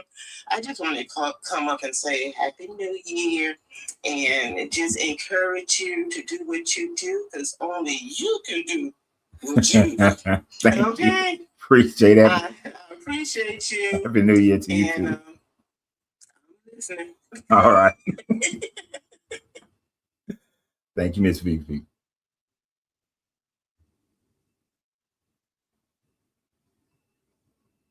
Y'all don't know, but I just escaped. I thought she was gonna fuss at me because I took a little hiatus. I knew. Let's see. I think follower of Jesus was next. I go one-on-one and I go by whoever came up, as far as I can tell, requested. Hey, what's up, man? How you doing? I'm good, bro. I'm good. Hey, you can address me as Rampage or anything you want. Rampage is fine. What can I call you? Any name? Renz. Renz. Oh, Renz. Yeah. But that's right. Renz, okay. Yeah, don't tell people they can address you however they want to. Oh, no. Okay, so. Well, you want me to call you Pookie? Nah. Exactly. Okay, I understand. Exactly. Okay. All right. Oh, you said no one is in heaven or hell. Neither exists. Mm-hmm. All right. I understand here. Okay. God created heaven and hell for those who choose to live away from God. They rebel from God. They don't want His love. So the thing is, what people don't understand about hell, they think that hell is a place for that God sends for people that He hates. No, it's not true. It's for people who want to live separate from God. That's what hell is. It's called. That's why God specifically says it's a separation from me.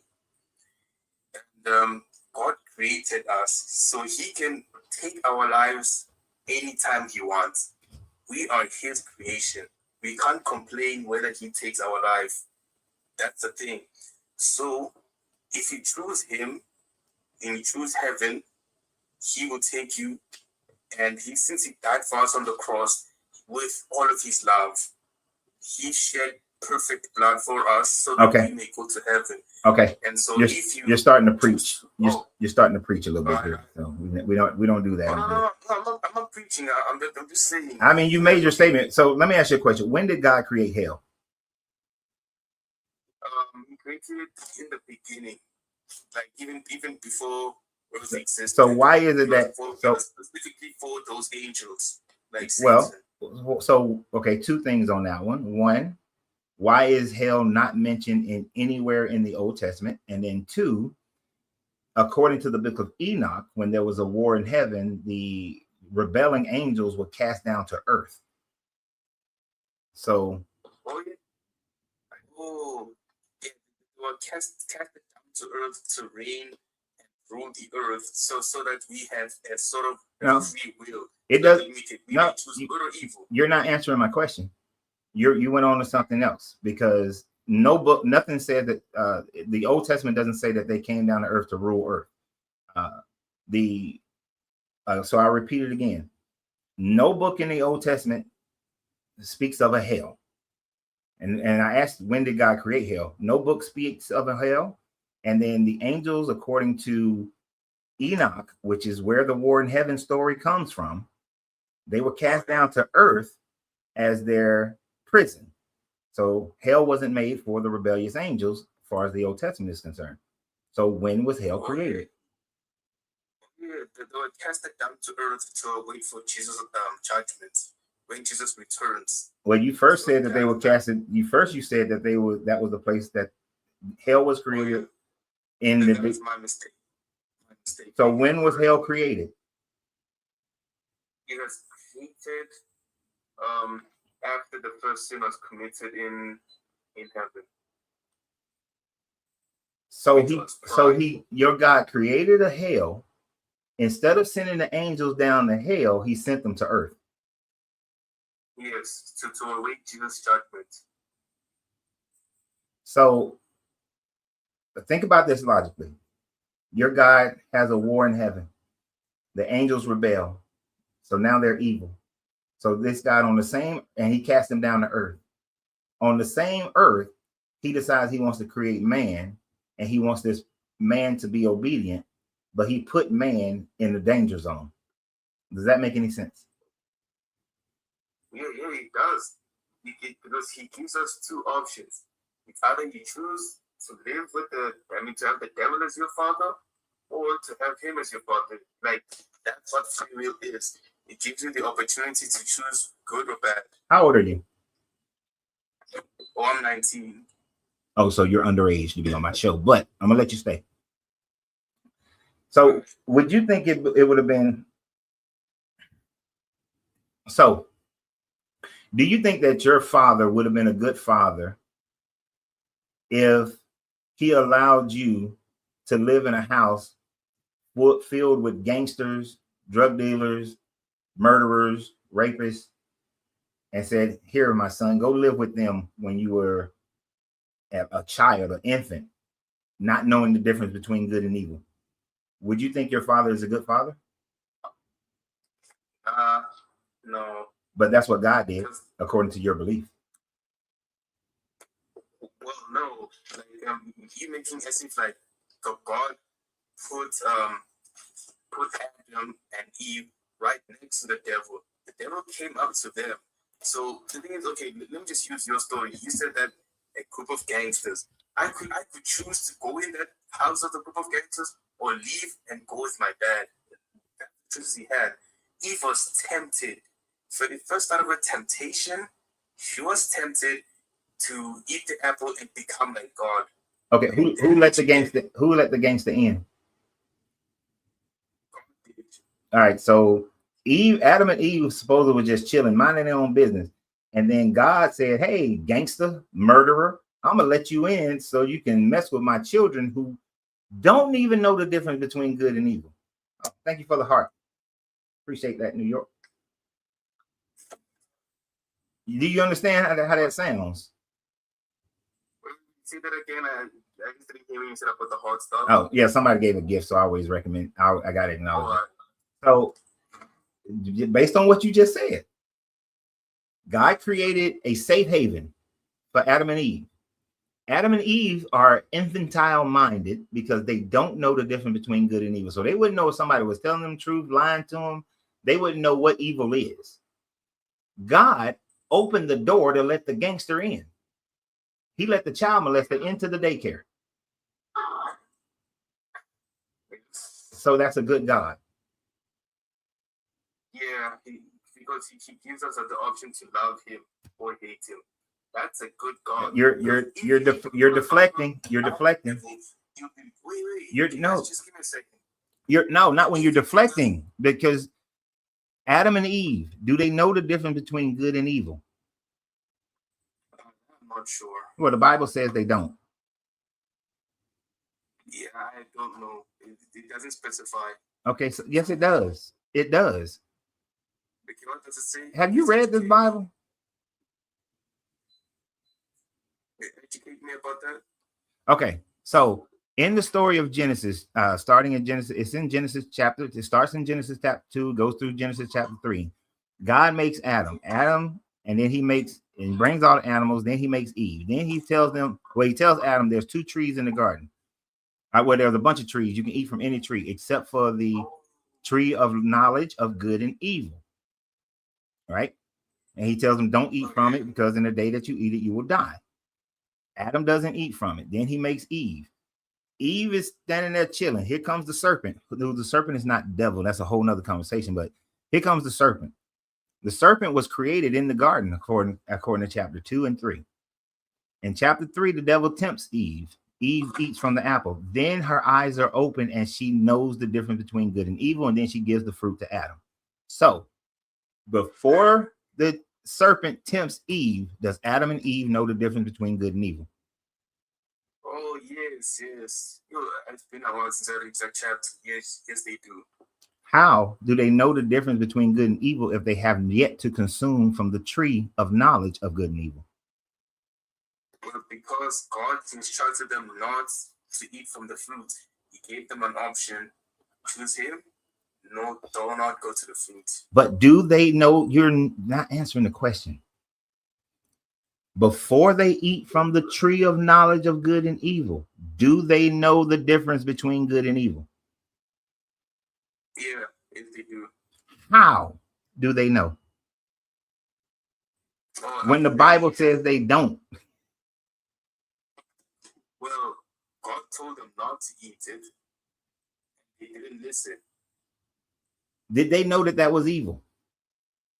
Yes. Because how would they know if they haven't eaten from the tree of knowledge of good and evil? I don't know. Okay. I know they don't teach critical thinking in school no more. Well, I don't know. You might not be in America, so let me not say that. Okay. But where are you? What country are you in? Oh, I'm in South Africa. Okay. I don't know y'all educational system, but I need you to critically think, young man.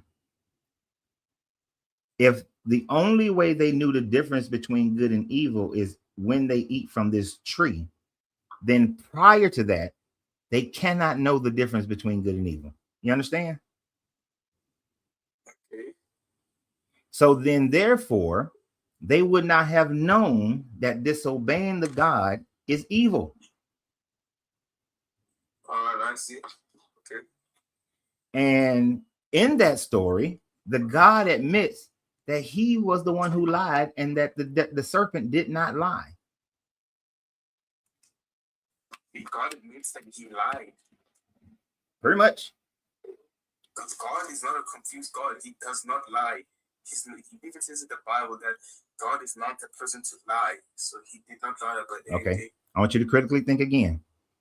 God told Adam, in the day that you eat from it, you will die, right? Yes. The day that they ate from it, did they die? No, but they died eventually. But they did not die in the day that they ate from it. And the word day there, the Hebrew word is yom. Yom means a 24-hour day.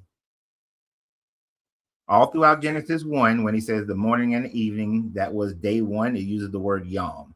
Yom is a 24-hour day. So he said, in the day that you eat it, you will die. They did not die that day. So did God tell the truth or not? Well, he did tell the truth, because the thing is, God's time and our time does not work the same. God is in eternity. We are not. So a day to him could be 1,000 years. No, that is an unspecified doctrine that was added by later thinkers of the Bible in around the 2nd century. In the Hebrew usage of the word day in that time frame when it was written meant a 24-hour day. Had nothing to do with 1 Peter, where it says that one day to God is 1,000 years to man. That's not even a specified thing. That's just giving an idea that God is out of time. They're not connected at all. People have made a connection there because of their own doctrine. But when you read Genesis, the author of Genesis is writing a day as a 24-hour day. So this God did not tell Adam the truth because Adam did not die. It was an empty threat.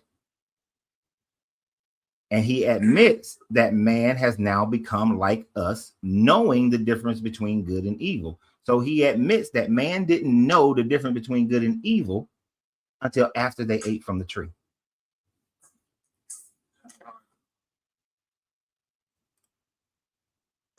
All right. Okay. I got an older brother here. He's like better than me. So can he answer you real quick, like right now? Sure. Hey, what's up, man? How you doing, older brother? I'm doing good. Thanks, man. What's your name? My name is Lavas. Levis? Yes, Okay. And how old are you, Levis? I'm 19. Wait a minute. How in the hell are you older? And he said he was 19. Well, I'm turning 28. I'm currently now 19. Oh, your parent. Okay, go ahead. Oh, so what was the question? I just got you. Well, I was explaining to your younger brother Yeah. how the God of the Bible imposed the punishment on Adam and Eve when they were ignorant of the idea of good and evil because they had not eaten from the tree yet, so they would not have known the difference between good and evil until after they ate from the tree of life. I mean, tree of knowledge of good and evil. And then he admits that man has become like us, knowing the difference between good and evil, and that he then also gave an empty threat, or i.e. a lie, by saying that they will die in the day that they eat from the tree, and they did not die. Well, yeah, that's a fair and good question. I'm actually excited about the last questions about him dying on that same day. I want to answer that part. So, when God says that in the day they eat it, they shall die, right? One thing you should know that the Bible teaches that one day to God is like 1,000 years, right? No, it's not. So, No, it's not. yes, it is. That is something that was written in First Peter that was used as an analogy to say that God is outside of time. It was not utilized. It was not written to mean that every time the Bible uses the word yom in Genesis, that it is referring to an extended period of time. When the writers of Genesis wrote Genesis, and this was the priestly clan and the Yahwist clan, they both wrote yom and all the surrounding words of it, the context clues, to mean a 24-hour day. Yeah, no, I get it, right? And that you're absolutely right. I'm just saying when you look at the context of what God meant by day, he's referring to that in 2 Peter. No, he's not. How can God refer to something in 2 Peter that's written in Genesis that's written at least 1,000 years before? I mean, just because it doesn't written by then doesn't mean that it was true. Peter just wrote it down. So you're saying that all those Jewish people from 1000 BCE thought that it was a 24-hour day, lived and died, and then here in early 2nd century, now is corrected. So God just let all those people walk around confused. No, I'm not saying that the word day is just used for the 1,000 year. Of course, it's used for 24 hours. I'm just saying that the word day doesn't always mean 24 hours. It can also refer, especially when God is speaking, it can also refer to 1,000 years. So in the context of Genesis 1, 2, and 3, it is used to mean a 24-hour day. No, it's not 24-hour day because they didn't die in 24 hours. So what is the morning and the evening? And that is day 1. Is that a 24-hour day? Oh, you're talking about that in creation. Is that a 24-hour day? I mean, I believe that it's a 24-hour day, Okay. But some other Christians interpret as 1,000 years. All right. So this comes to interpretations already. So what I'm telling you is that the writers of Genesis meant yom to mean a 24-hour day all throughout Genesis. According to who? According to the writers and their context clues within their writing. Yeah, but like when you look at the context of when God says in the day you shall surely die, you can see that they didn't die in a day in 24 hours. Right. And that's why when you see in conclusion, it can't mean just day in 24 No. hours. It means 1,000 years. That's not in conclusion, in interpretations in order to make it fit. Because there is not one biblical scholar that says that means an extended period of time. Peter is not a biblical scholar. The writer of Peter did not understand Hebrew. But he didn't have the Hebrew according to. He was an Israelite. Who wrote Peter? No, Peter was most likely written by a follower of Paul, and most likely a Gentile. Well, no, because like when you read Peter, right? Peter actually writes there, our beloved Paul, our beloved brother Paul. Unless Paul is writing about himself, I am the beloved brother Paul. But Peter is writing about someone else, which is Paul, so it can't be about Paul. Peter didn't write First Peter. The apostle Peter did not write First Peter. First Peter is written by a follower of Paul. And what writers did back in those days, and still do it today, is to insert the authority of previous people that they cannot be fact checked on in order to give themselves authority. Then who wrote First Peter? A follower of Paul, not Peter. I heard the very first verse where it says this is a letter from Peter in First Peter. Then it goes on saying whatever you want to say. Okay, it would be like I can sit right now and say this is a letter from Martin Luther King, and then write a whole bunch of stuff. Can I do that? Okay. Can I do that? You can, but you gotta prove that it's not Peter. It's gonna be someone else. Exactly, which is what biblical linguists have proven that is not from Peter. Peter didn't write that. Okay, First Peter was written way after, if a disciple Peter lived, way after he would have died. According to like what do you get that from? What history tells you that? Shit, biblical archaeology shows that. The linguistics of Peter, the writing style of Peter did not exist in early first century. There are certain ways that people write at all different time frames, and based on that, you can tell when something was written. That's one of the ways you can tell when something was written. And First Peter is not written in the style of first century Koine Greek. Or early first century Koine Greek. It's written in late first century to early second century Koine Greek. So this is why almost any biblical scholar who's not an apologist recognizes that it's not written by Peter. But it was written in 63 AD. It was written when?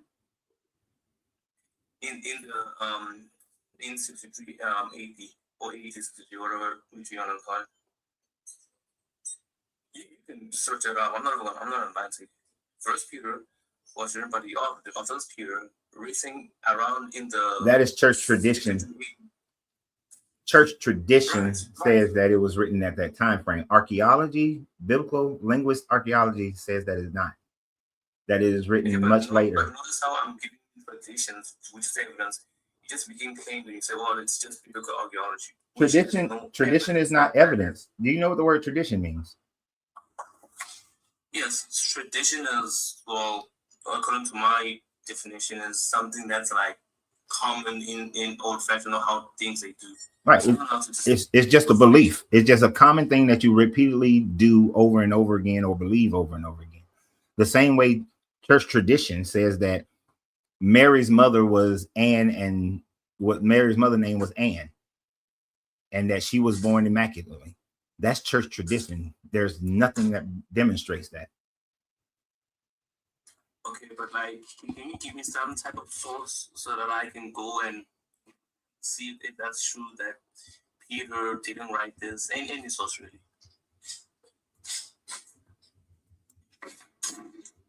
Unless it doesn't exist.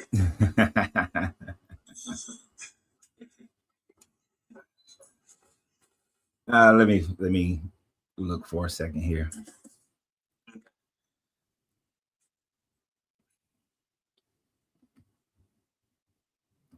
Because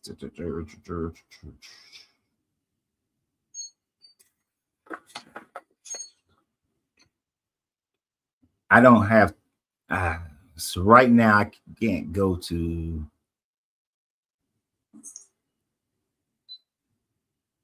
It's okay, man. I can help you upload that. That does not exist. No. Oh no, well, you're not helping me out. It's just that the way that I would normally look this up if I wasn't just sitting here on a live is that I would go and find the PhD papers on it. You see, I don't just read what the biblical apologists are saying or what church tradition says. I actually go and find what actual biblical scholars have written about it. Okay.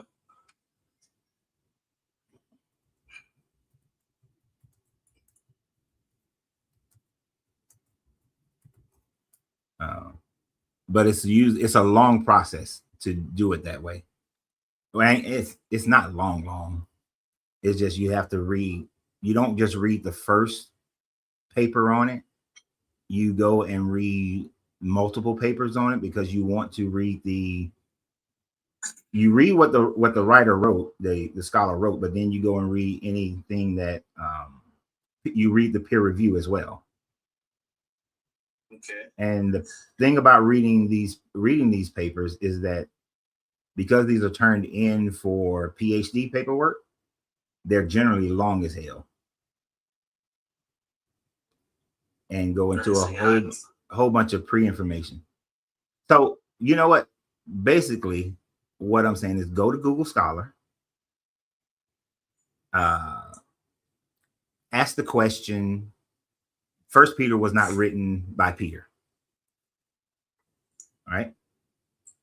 And then you'll get multiple PhD papers about it. And when you see those from Bible scholars, and you'll get multiple ones, and then at the within them, most of them should have also peer review papers where other scholars who have already gotten their PhDs have reviewed the work, and they question some parts, they disagree with some parts, or they agree with some parts. And you read about 5 or 6 of those in order to get a consensus of where the information ends up. Because I'm looking through one right now, and I'm scanning it to try to get to the information, because there's a whole bunch of pre-introductions and. Well, there's actually, maybe if you want to, like, there's actually hold on. Like, I'm reading one person's, and he says the most likely solution is that First Peter is pseudonymous writing, which means that somebody else wrote it.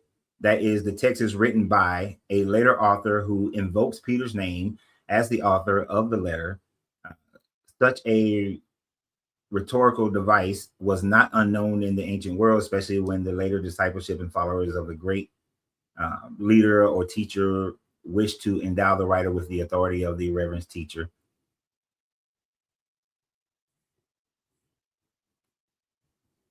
What's his name? What's the name of the scholar? This particular one I'm scanning through right now is Donald P. Senior, and then this is a 2-part paper, but the First Peter part is written by Donald P. Senior, CP.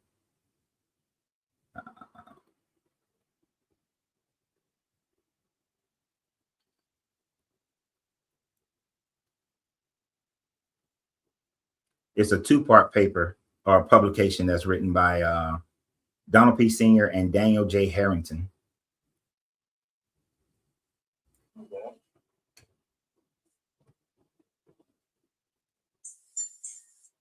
but you'll be able to find multiple ones. J.B. Green writes one, I.H. Marshall writes one, K.H. Jobes writes one, W.A. Grudem writes it.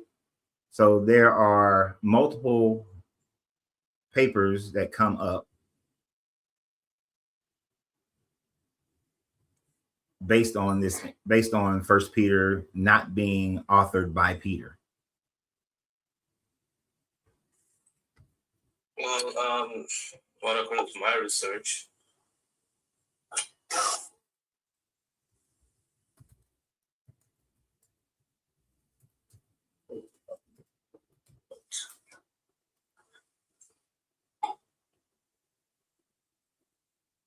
I have 4 scholars who agree that it was written around 62 to 63 AD. Now, who are those scholars? Well, the first one is Wayne Grudem. Who? Right. Wayne Grudem. The second one is Hold on. So when you're looking at Wayne Grudem, and I'm only going through this because of your age, honestly. So Wayne Grudem is an American Reformed Baptist theologian of the New Testament scholar. And he went to his theology research, professor of theology and biblical studies at Phoenix Seminary. So he's a seminary theologian. He did get his education at Westminster Theology Seminary, but he went through a seminary. Then he went to Harvard and he went to Cambridge. But he started his information. He starts at seminary schools. So one of the things you may want to understand about seminary schools is that when you go to a seminary school, you have to sign a document saying that no matter what information you find, you are going to defend the Bible and the doctrines of it. Because like he was born in 1943, and that's like later. I can give in people like born like in the 100 AD upwards. I can give you another one. You can search about it. Yeah, here's a comment on this Tertullian. Do you know Tertullian? Yep. Yeah.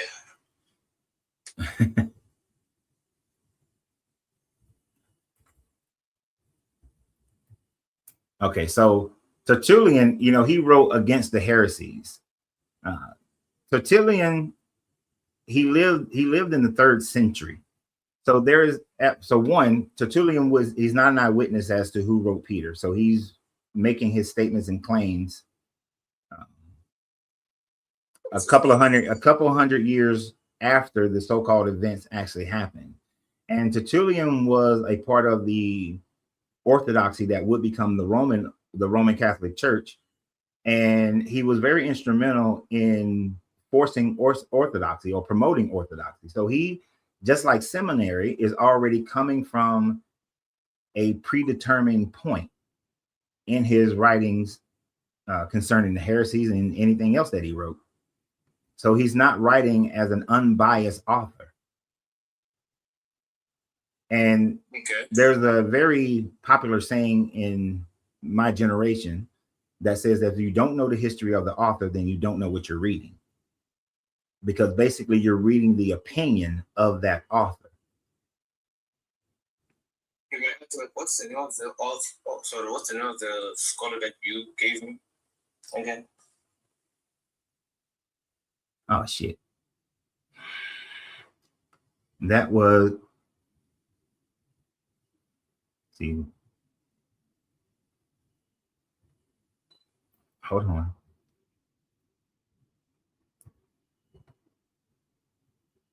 The first one I gave you was Donald Senior. Donald Senior. Okay.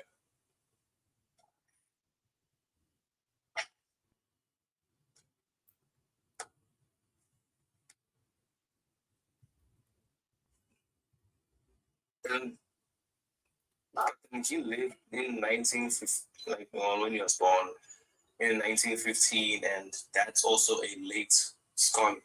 Well, he was close to that. he was born in 1940. You do realize that the more time goes by, we stand on the shoulders of those who came before us. Now, Donald P. Sr. was he was a Catholic theologian. And so you have a Catholic theologian who is saying that First Peter was not written by Peter. It was written by it was pseudographically written.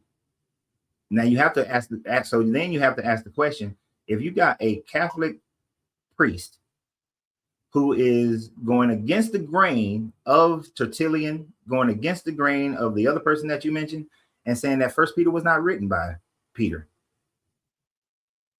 Now, when I was scanning his paperwork, he still is validating apostolic succession, but because he's a Catholic priest and he has to, but at least he recognizes the truth of the matter is that First Peter was not written by Peter.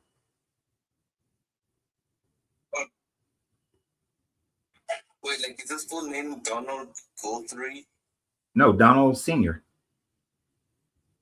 Donald, and his last name is Senior. He's not like Donald Guthrie Sr. His name is Donald Sr. Donald Sr. Yeah. Like, are you Catholic? Are you Catholic?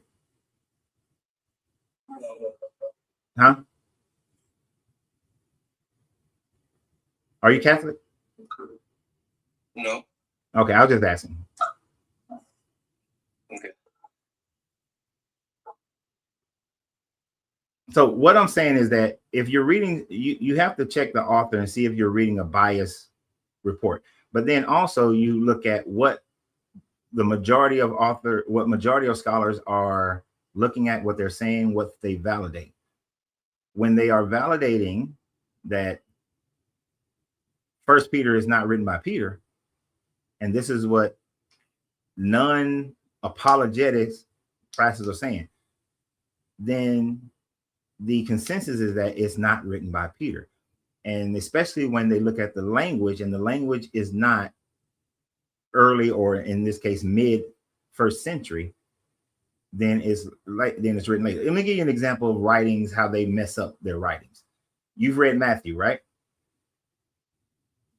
Matthew and Mark, and you read the story of Judas. Yes. Judas refers to Jesus as rabbi. Okay. At the time frame, rabbi, the rabbinical Judaism didn't start until after 70 CE. So it is unlikely that they would have been calling Jesus rabbi in early first century, during the time frame that Jesus supposedly was alive. That's one of the things that let you know that Matthew and Mark is most likely written after 70, not before 70.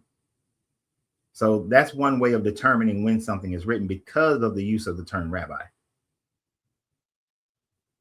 Hey, can you like, I don't remember fully, but what verse does it call rabbi? Just quick wanna check it out. Oh, right off the top of my head, I don't know.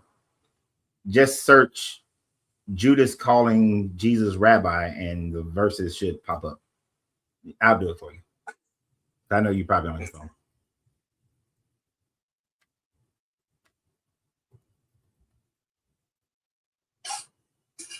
You're going to find that in Matthew 26:25, Matthew 26:49 is when he calls him rabbi.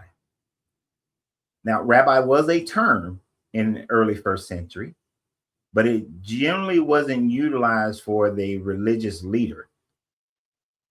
That would have been more of a slang that's used for the lower caste of priest, priest. To call a top dog religious leader rabbi, that would not have happened until after 70, because that's when rabbinical Judaism came into play and became the structure of Judaism. Well, a mainline structure of Judaism.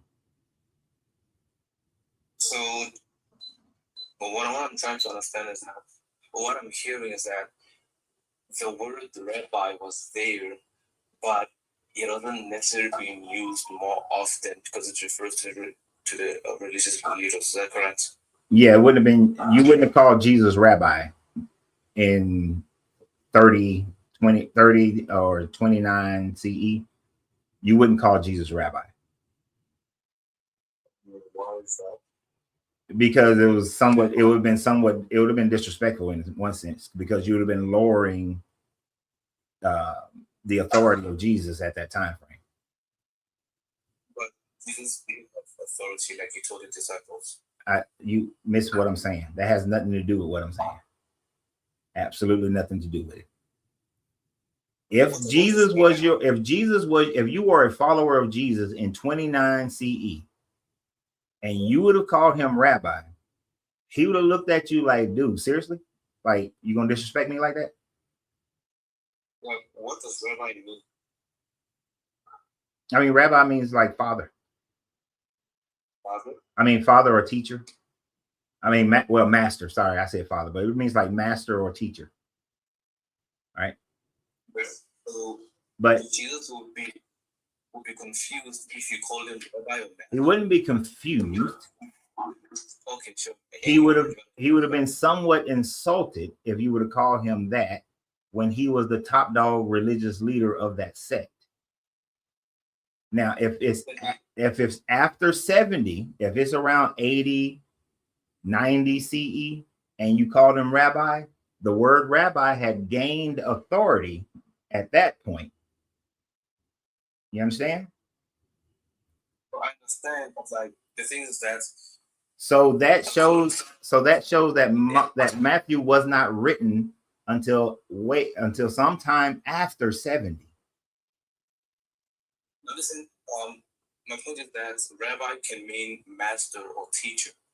Yes. The whole point is that because if I existed back then, and I called him rabbi, which means in this case we'll just say master. If I called him that, he would have looked at me like, bro, like what are you doing, bro? Yes, he would have. Like, yeah. You're missing. You're mashing it all together, and you're not understanding how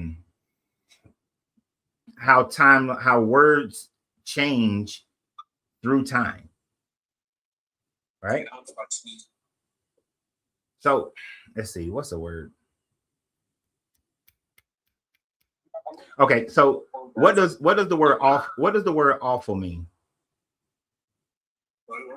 What does the word awful mean? If I said and I forgot how you say your name. What's your name again? If I said Lavas, you're awful. If I said that to you, what would that mean? How would you take that?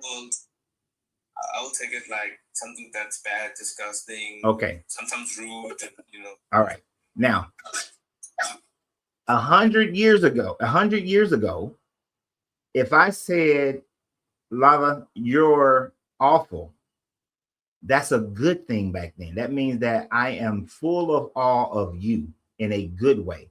But that word has changed its meaning to mean something negative.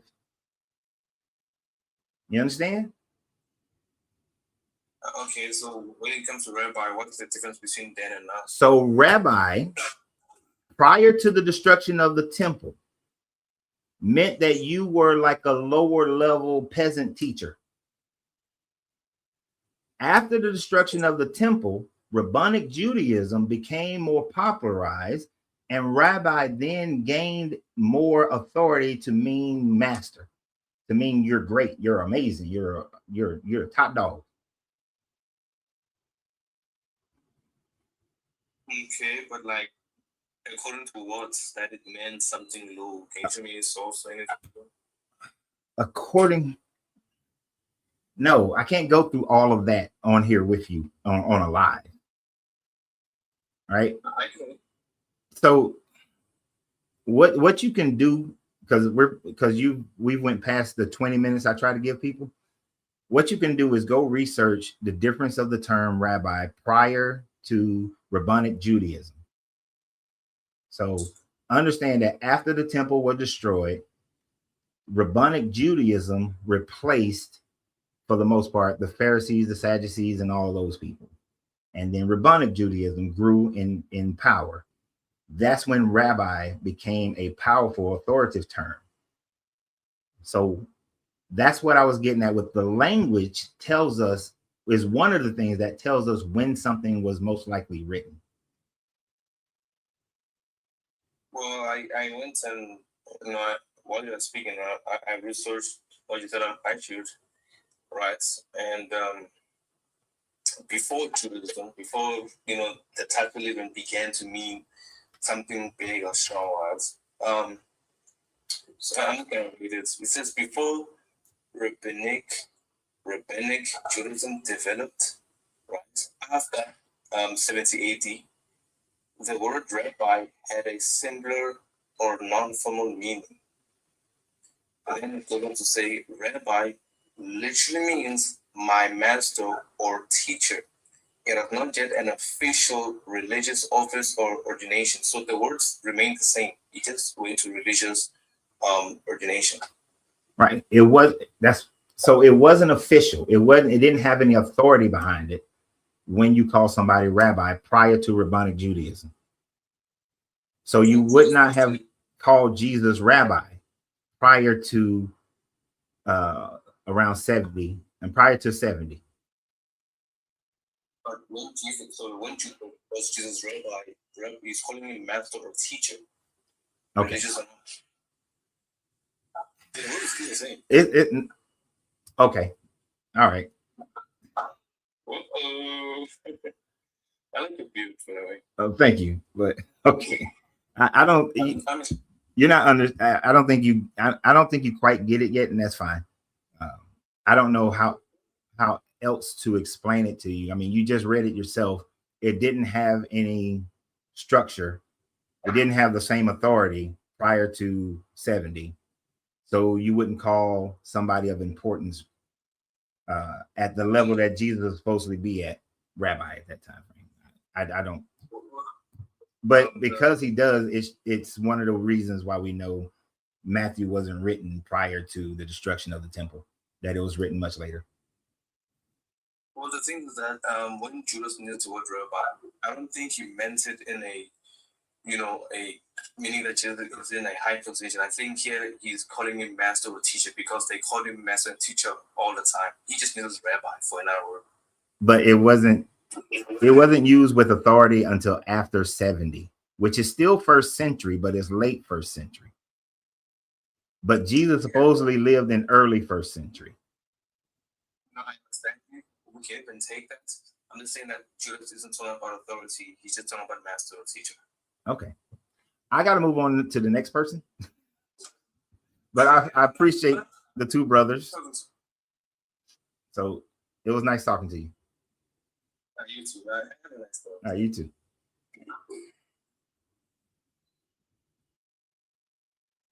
All the way from South Africa. Let's see. I saw you come up here on. Unmute your mic, Joseph. Mic check, mic check. Okay, can hear you good. You can hear me well? Yep. It's a little muffled, but we got you. Okay. Call me a mentee. You're after. I mean, y'all. Y'all is after, and then call me a mentee, and then take notes. Go ahead. Okay. Let me know if this sounds. Now you're still a little muffled, but go ahead. I'll just move my mic over here closer to the speakers. Is that better? That should be. That is a lot better. Okay, cool.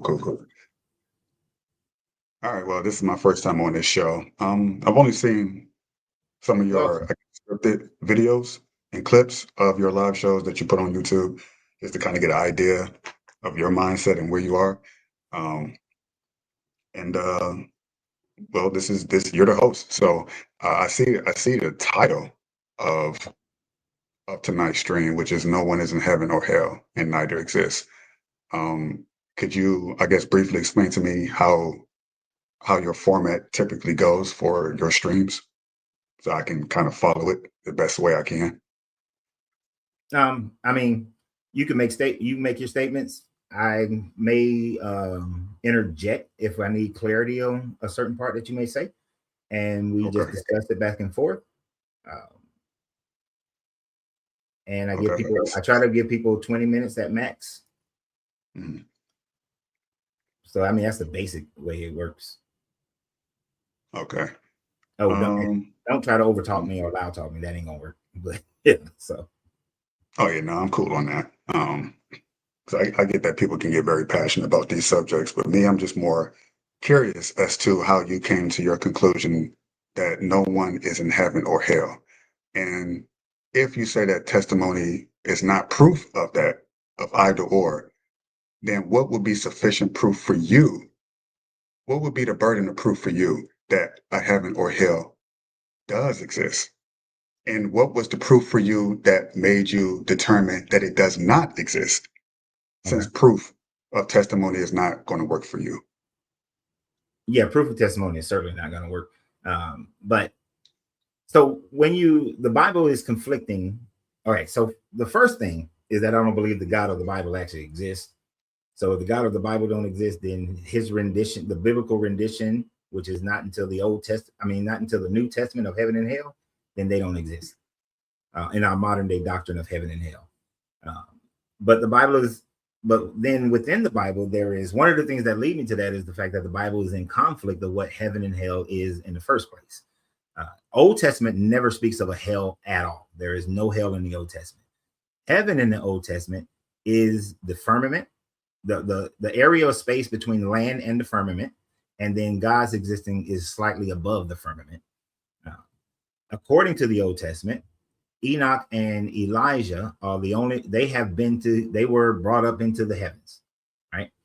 But then Jesus conflicts himself by first telling the thieves that on this, you'll be in heaven on this day with me and my Father, right? But then earlier, before the crucifixion, he says that no one has been to heaven and come back. No one has been to heaven except for him, which goes in conflict with Elijah and Enoch. So Jesus is like wavering back and forth on it and contradicting himself.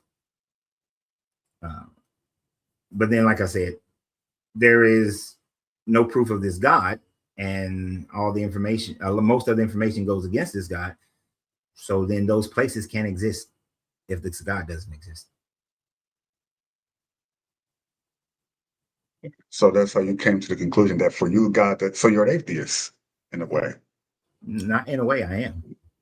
Oh, okay, straight up. All right. There's just some atheists that have different like variations of how they describe themselves as atheists. So okay, so you're straightforward. I like that.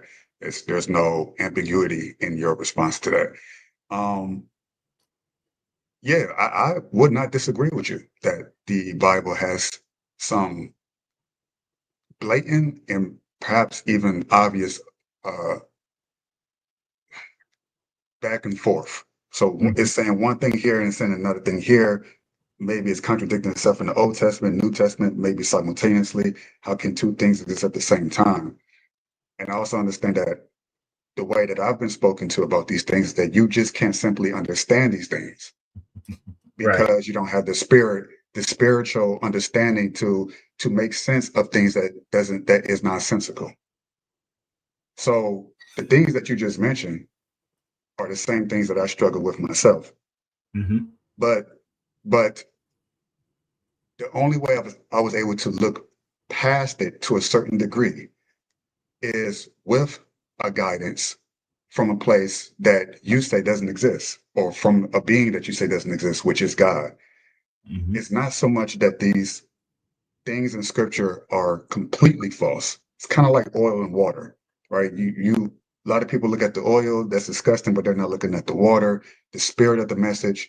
These were still men who wrote the Bible, inspired by something outside of themselves to write it, but also because they are also man, that it could not have possibly been God that wrote it because of the contradictions that you mentioned. So I struggle with that myself as well, and even still to this day. But over time, only through, I guess you would call it, or most people would call it prayer, or getting some sort of information. It's like there's a clarity to it. So yes, there are contradictions, and I wouldn't disagree with you on Jesus saying that there's a, that on one hand he's saying there's a heaven or there's a hell, and then on the other hand he's saying that people are not going to be there. Is it possible two things can be true at the same time? In the sense that when Jesus was describing a place that people have never been, maybe that wasn't necessarily describing a place that where he was at was where people haven't been. Meaning, I suspect, and this is my suspicion about it, he was at a higher level of what one would call heaven, compared to those before him who came to see him, I think in the Transfiguration, which was, I think, Abraham, Enoch, Elijah, and a few others.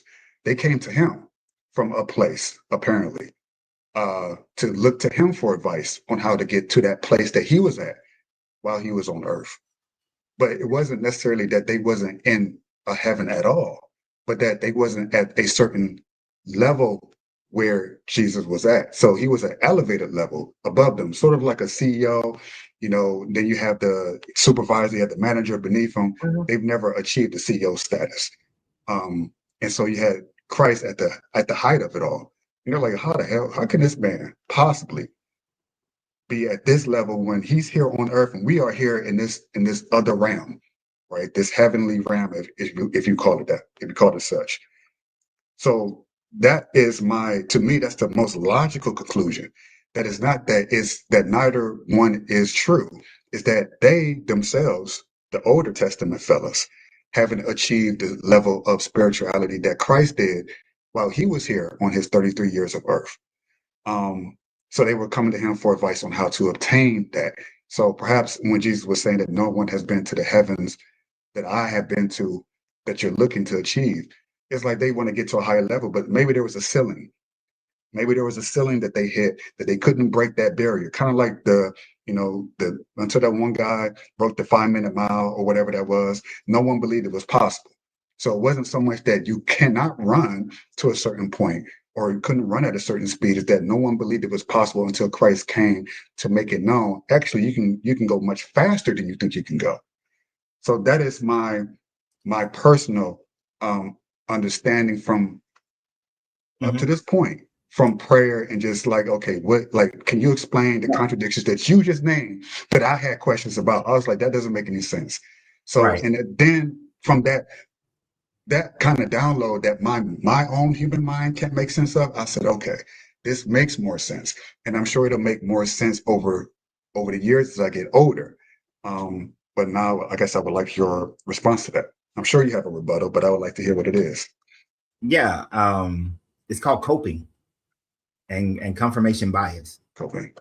Yeah. Okay. So then, and not trying to what's the word? Insult you.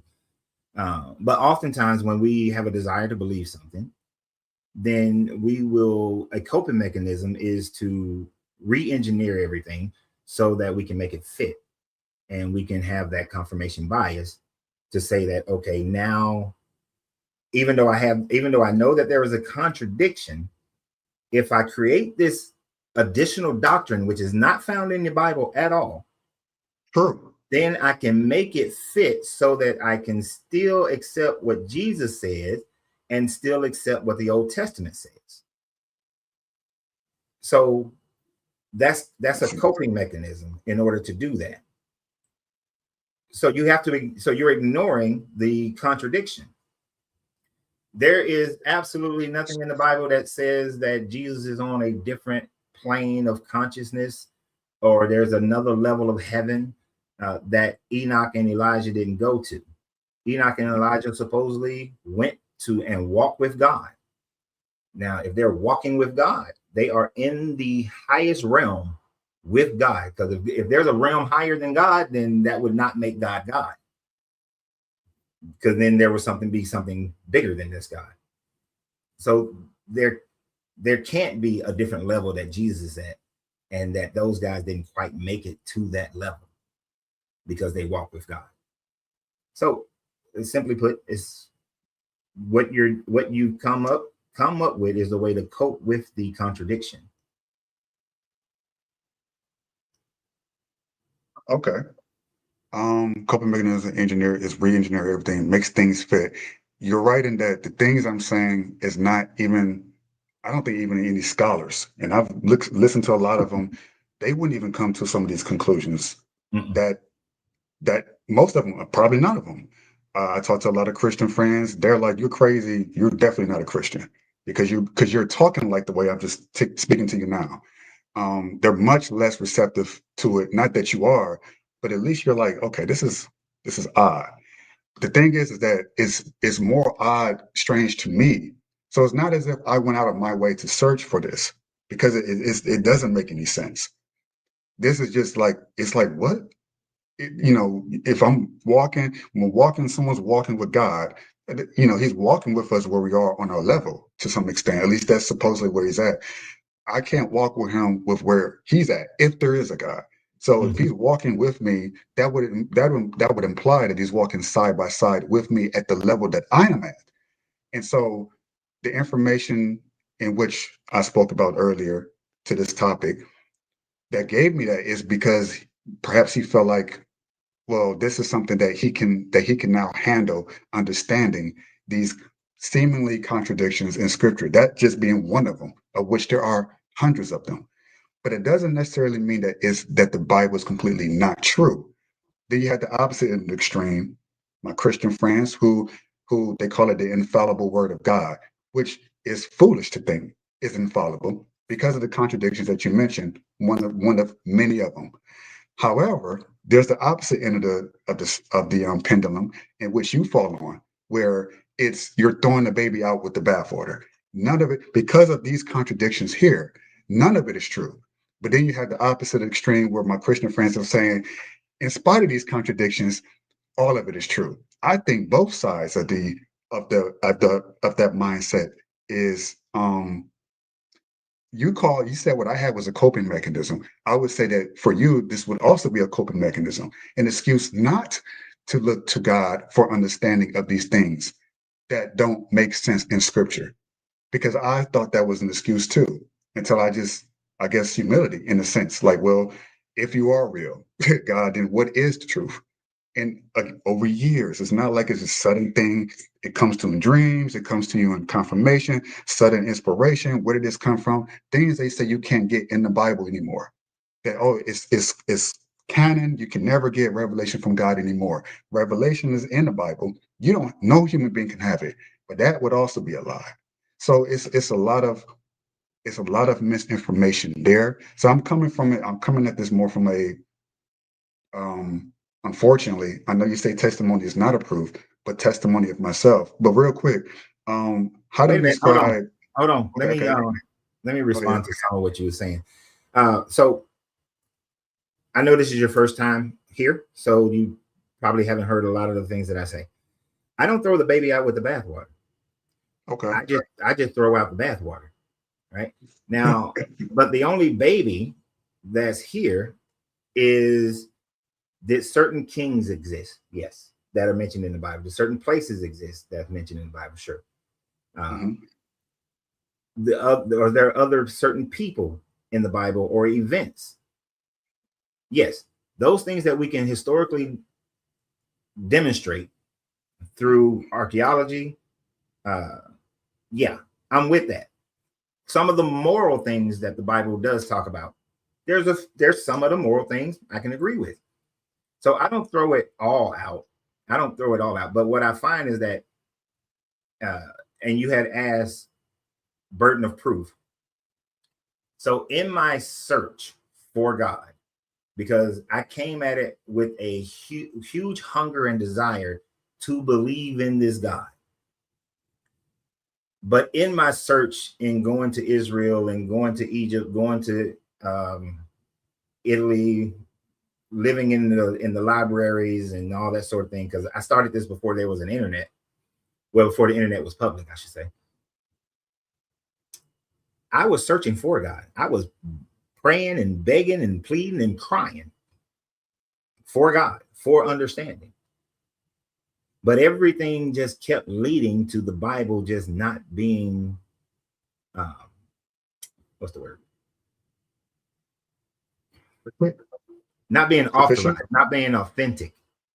Yeah, not being authentic. Because when I study the politics and the power and the cultures around the Bible from biblical history, I saw how, and to stick with the subject matter, I saw how the idea of heaven and hell is not something that throughout the writings of the Bible was a common theme. It didn't speak in univocality, that it adjusted based on whatever culture they were under. So when they were under the Assyrians, they had a thought. When they came under the Babylonians, they had a thought. Then when they got under the Persians, so the Babylonians on back, it was just Sheol. On back to before the Assyrians. So, but when you get to like Exodus and Genesis and all that, there is no Sheol. There's not even Sheol in Genesis. But then once they come under, Assyrians, then there's a Sheol. Babylonians, they maintain Sheol. But then they get under the Persians, and all of a sudden there's a little bit of shaking of the ground where there may be Abraham's bosom and Abaddon. And they definitely picked that up under the Greeks. When they were under Greek control, they established Abraham bosom and Abaddon to mimic Hades. And then as they came under Roman rule, that's when they took the Zoroastrian teachings and went 100% into the heaven and hell aspect of it, mainly. And then you see the big imprint of that when you get to the book of Revelations, which is not written until late first century, early second century. So when I see that growth into something, then it lets me know that it wasn't from the beginning. And if this God is going to be perfect in his writings and mind and all that, it should have been established from day one, not something that man developed through doctrine. And even now we read into it a whole bunch of thought processes based on how we live today and what our understanding today has become. I mean, hell, there was a lot of black people who thought that black folks couldn't go to heaven, unless they get transformed into a white person. Oh, yeah. And they lived and died believing that. Yeah, fortunately. But religion is like clay. People have molded religions to fit their current lifestyle, current culture. So when I saw all of that stuff, I got to a point where I just had to say, this is all just man's creation of trying to understand life, nature, and then realizing how to utilize this for political power.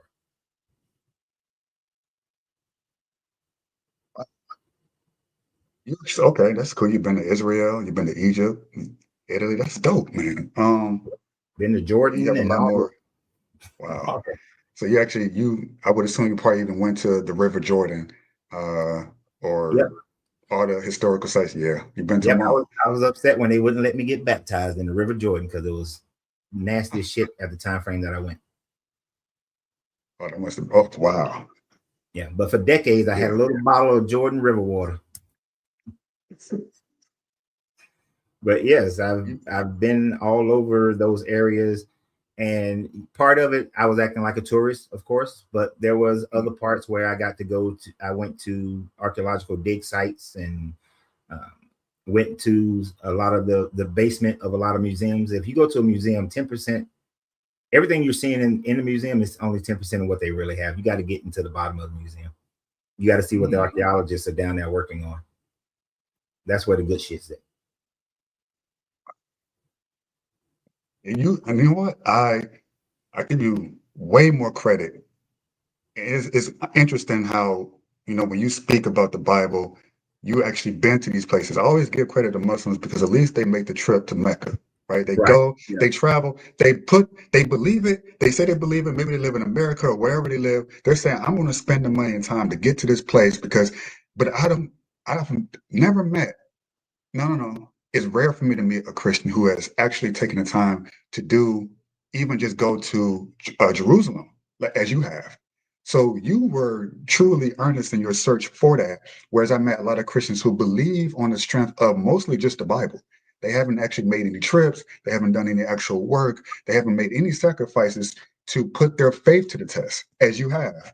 But yet they believe so emphatically about the faith that they have. So I personally admire you for that. And to touch on what you just spoke on, you having a hunger for God, and the common thing is that, so the way that you describe how the Jews were coming to understand certain things or adding some things, maybe subtracting some things, that's the human element that I was speaking about. And also, I started this off by saying that that's also the case for me, that I had what I thought was a complete understanding of things until it's like, oh, it's like a little nugget. It's like you add that piece of the puzzle to it, but you're still missing a lot of pieces of the puzzle. And then as you grow and evolve, it could take who knows how long, a month, years for most people, and then another piece of the puzzle. So the way you describe the Jews and how they started off, well, they believed only this about heaven and hell, and then it evolved to this, and then they modeled it a little bit after this, and then they added this.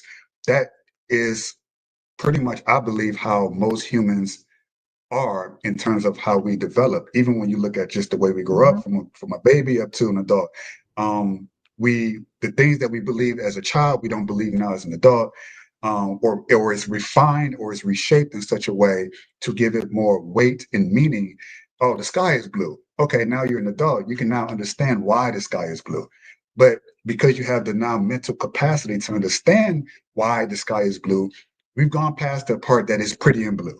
Now let's talk about the reason why. Now let's talk about the reason how. So in that way that we understand this materially, in terms of the scientific method going from start to finish, I would argue that it works the same exact way, if not more so, spiritually. So that growth process of, well, they started here, then they get here, that does not necessarily mean that they didn't know what they were talking about. They were just making shit up out of thin air. It just means that as they grew as a people, perhaps they realized certain things, see certain things, got spiritual downloads from above, and also influences from other people around them to say, okay, well, this fits. Okay, boom, boom, boom. Does that make it true 100%? Not necessarily, but it probably brings us closer to the truth.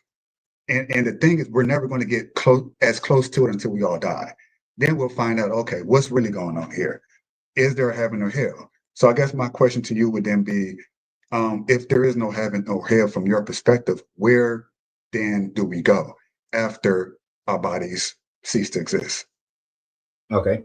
So before I answer that one, let me say this. Spiritual download is just your emotions trying to make sense of what's going on in your life and what you've experienced. Because the Hindu have the same spiritual downloads for them that confirm Brahma. The Muslims have the same spiritual downloads that confirm Allah, and so on and so forth with every other religion. So at the end of the day, it's just your own emotional state that's trying to conform to your logical mind. And the other part of your question is the hardest thing for most people to ever say. We don't know. I have no idea what happens when you die. The only thing that I can guarantee that happens when you die is that your body will transmute into another form of energy. So depending upon where you're buried and how you're buried, or for me, it will be, cremation. So it's going to turn to ash. As far as my consciousness or your soul, if my consciousness stays together, and that's the big if part, does your consciousness even stay together? Will you even be you?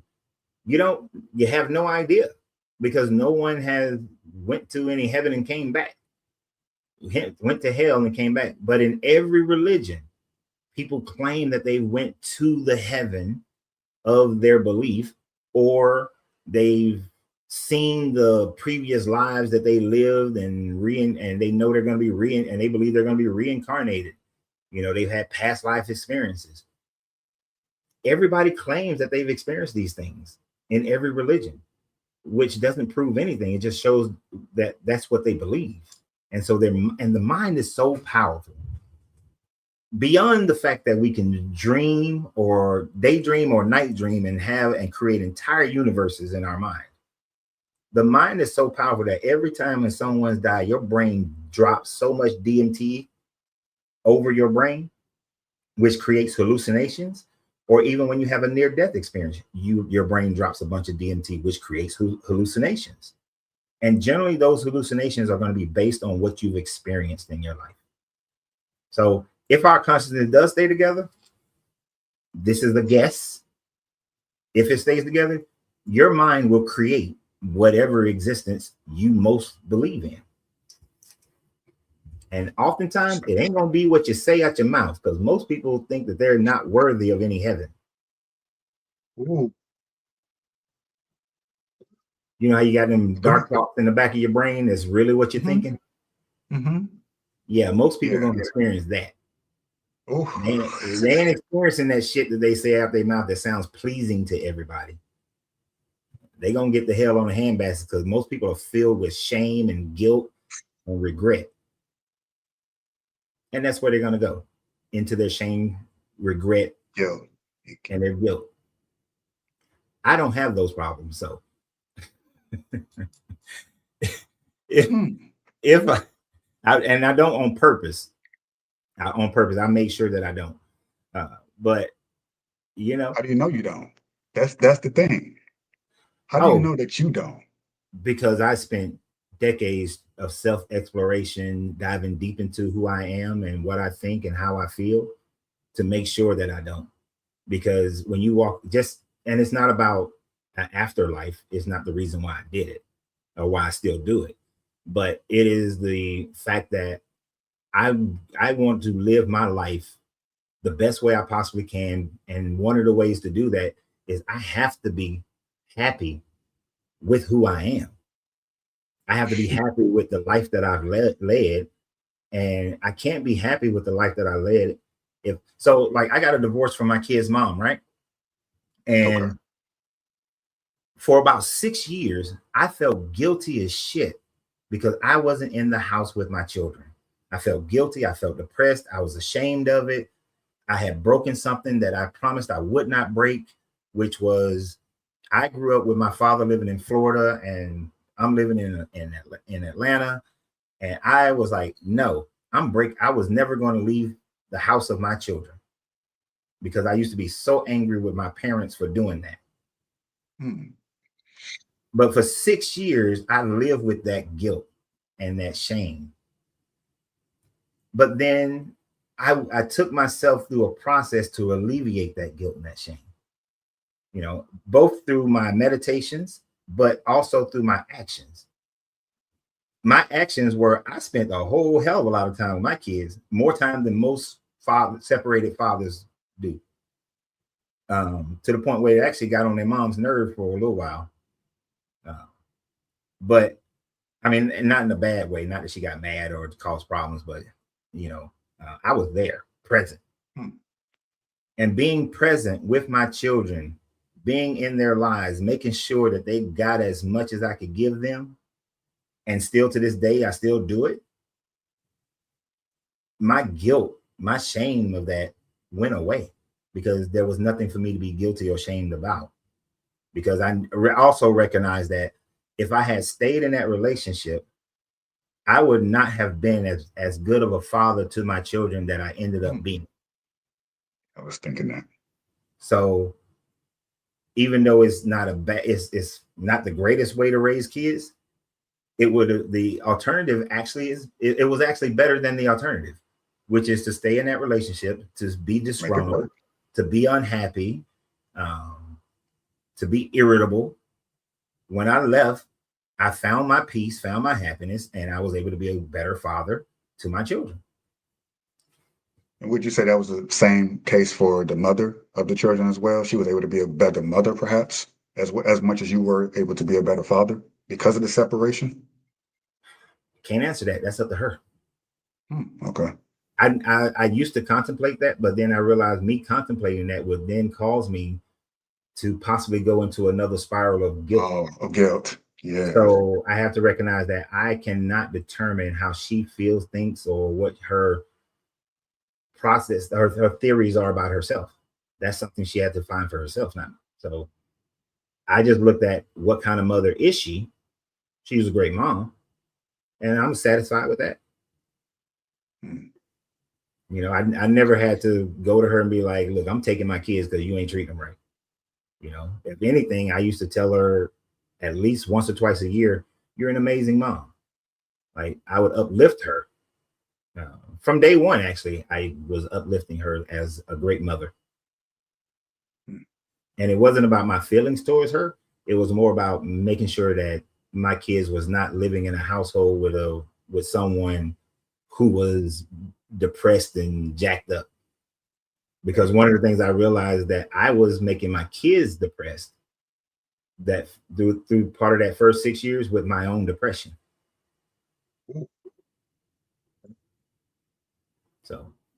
So no, I don't have any. If I get some guilt, if I have some guilt right now, it will be because of something that happened in my life right now, and then I fix it. I get rid of it.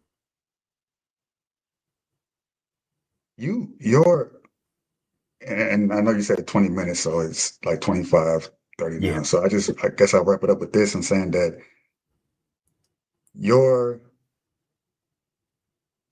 there are some people that I realized that they don't realize how spiritually developed they are. The answer and response you just gave me took a level of emotional intelligence. And it's interesting in one way you say, well, you tell me you're not thinking logically. It's emotional based. And I would agree with that. Mm-hmm. But yet it's that lack of emotional development that most of us have that skews our logic or what logic we think we have. Because if it's not every dot and tittle, if it doesn't cross this T or dot this line, then it's not true. But we know that because of the things you just described, you could not have come to that revelation, no pun intended, based on a logical thought process. What you went through was a spiritual process. And the way you described how most people who talk about God and God is great and I'm going to be in heaven, they're going to church, they're doing all the right things on the surface. I mean, Jesus also talks about that, right? You know, you, Lord, you know, I did all these things in your name, yada, yada. But, you know, you get to heaven or you get to this place after death, it's like, well, I never knew you. The way you describe that, a lot of Christians don't believe themselves to be in that position. Like you said, they have a lot of dark thoughts, feelings, desires. Maybe they feel some type of way about a homosexual, but they'll say with their mouths, we love you. But inwardly, things are seething within them that you can sense it, but you can't. It's like, what? I don't think you really love them. You're saying that because the Bible is telling you to love them, which is not love, is it? It's your logical process. Logically, it makes sense. I'm supposed to love people that I don't necessarily agree with. But in reality, a lot of them don't even love themselves. And so you're right. They will end up in a place that is the antithesis of where they believe they themselves will go. But it's people like you that I meet, which I am more interested in listening to and talking to, that are oftentimes more spiritually sound and developed than the Christians who practice the things that they claim to practice or believe what they believe. So it's just odd how it's kind of like topsy-turvy. You would think that they would have a lack of faith because of their lack of emotional and spiritual development. But then it's interesting to me how you have zero faith and you have a high emotional and spiritual development. Just by listening to you talk, it's like, whoa. And I've talked to guys your age who are Christians who don't have that depth, that weight to them, that this is what I've been through. This is why I come to believe what I believe. But yet you speak from a very spiritual and emotional perspective. And it's like, huh. And I think you might be pleasantly surprised at where, okay, there's no heaven and hell. Yeah, I don't know. But you will be in a better position of getting to a heaven than someone who believes that they will get there based on whatever they think they're doing right or however they think they're supposed to treat people, but they don't truly feel that way. You know, you're saying all these, it's pleasantries. You're honest. Honesty and trust. Your honesty is the foundation for even getting to a place that there is a heaven. Because if God is honest and he's true, then we're supposed to mimic him in his likeness.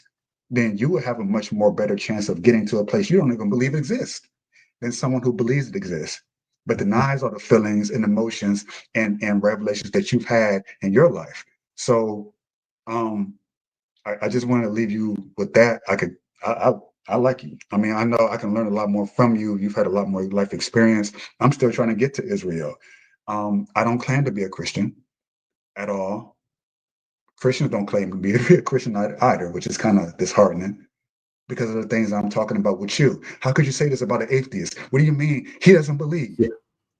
And so they'll get on me for talking about you this way. I'm thinking, well, that's not a loving thing to say. That's an example of what you just talked about, that anger and within them. It's like, is this something that Jesus would say or do to someone who is atheist or who's a homosexual or who is a woman or who is a this or who's a that, who doesn't believe, who's a Muslim, whatever?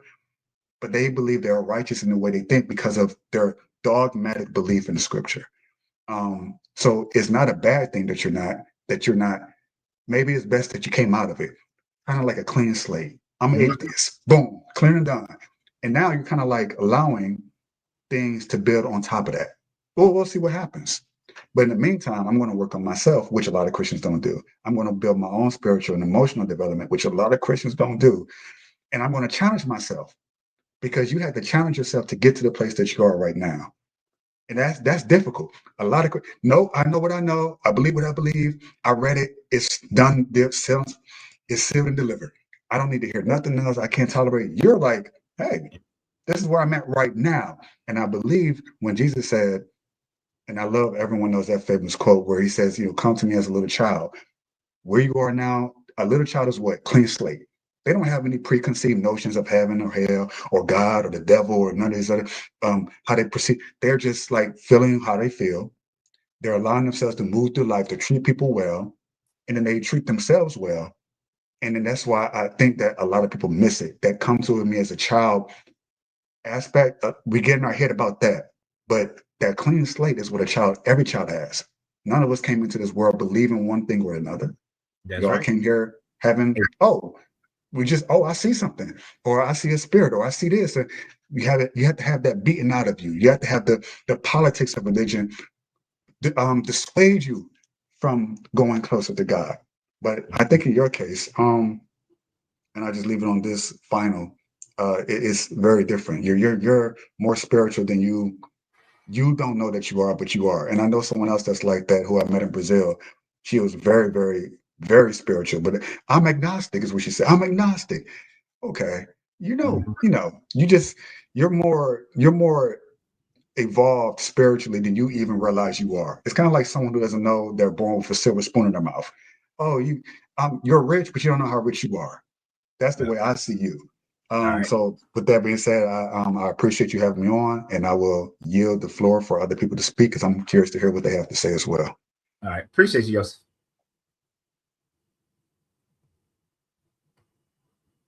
Yeah, I didn't respond because I would have continued on, but I don't consider myself spiritual. I don't think I'm spiritual at all. But I respect what you're saying. I get what you're saying. But it's just, what's the term they use? Mindfulness. You just want to be mindful of who you are. And the thing about it, people don't. Religion causes people to not be honest with themselves, not be honest with the parts of them that don't conform to society. Like, you have almost everyone on, I will bet everyone on here, you got something about you that does not conform to society. But religion causes you to think that it's a bad thing. It may not be a bad thing. It may be great, but you're too afraid to be yourself. As long as you ain't hurting nobody else. Good afternoon, sir. This might be my last one for today. I can't. IG Grit, IG Garrett. IG Garrett, are you there?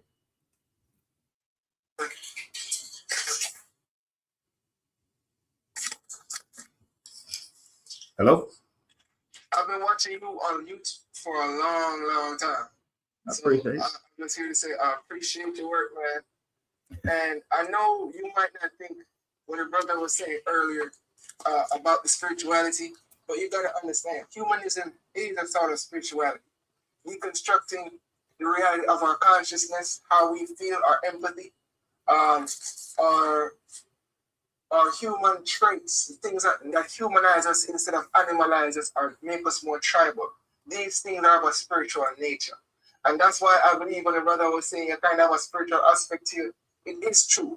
Because looking at the contemporary ideologies of religion and how they relate to individual life, that is problematic for us on a day-to-day basis. And it has been problematic for hundreds of years. Right? So these things I think are things that even I am Christian, even though I watch your channel, I do watch your channel because you get some good things. I go hold you.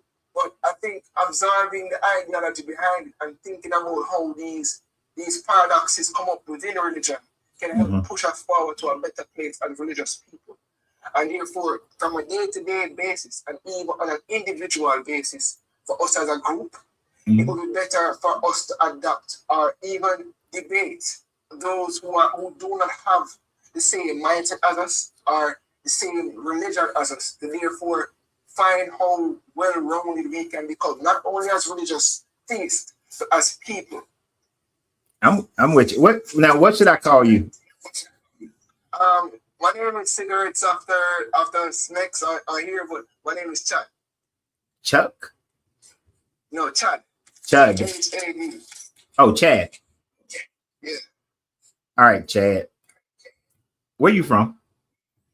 I was born in America, but I'm in Jamaica currently. I've been Okay. raised all my life up I'm with you. Jamaica. I just asked because we're getting a lot of today. But I understand what you're saying. Can you mute yours for right now so I won't get that echo? I know. All right. So I understand what you're saying. And here's the thing. The reason why I reject that is not because of truth or untruth, as far as me being spiritual in that sense, and how we categorize spirituality. And I understand humanism can be looked upon as a spirituality. I only reject it because I am safeguarding myself from creating another religion, so to speak, or creating a spiritual path that people start to follow. Yeah, I want everybody to look deep within themselves and deal with themselves and love themselves and, live their lives exactly however they choose to live their life without all that guilt and shit. But I do not want to become a spiritual leader. And that is I'm being honest with you. I can agree that what I exude can be viewed as spirituality. I just don't want to be a spiritual leader. So I will, and that's just me right now. I may change my mind in 5 years, 10 years, or tomorrow, right? But for now, I'm going to reject that because I don't want to be anybody's spiritual leader. So I appreciate you, and you can come back on now, but I appreciate you. I understand that maybe you have a adverse look towards becoming a spiritual leader. But one must honestly admit to somebody who is also someone who created a path. Every philosophical person or every religious alternative theist is also somebody who created a path. I believe there's many different paths in the world, many different outlooks and viewpoints. But even if you don't want to say be a leader, right? Yeah, but that's another path. Because for some who say the moment you agree with me and no longer seek your own inner understanding is the moment you have lost your own path. So you're someone who wishes to guide others in their own growth, but not necessarily be the one to say, be over them to say, I am the one guiding you in my growth.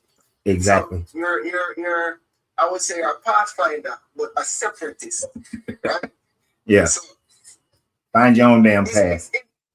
It's interesting, but at the same time, for me personally, I must acknowledge another path seeker, right? It's simple as that. For someone who is also seeking a path or creating my own path, I must acknowledge another pathfinder. And as someone who I see, out here, it is dangerous doing what you're doing because you already know the cultural hate that's behind the deconstructing of these structures that have been around.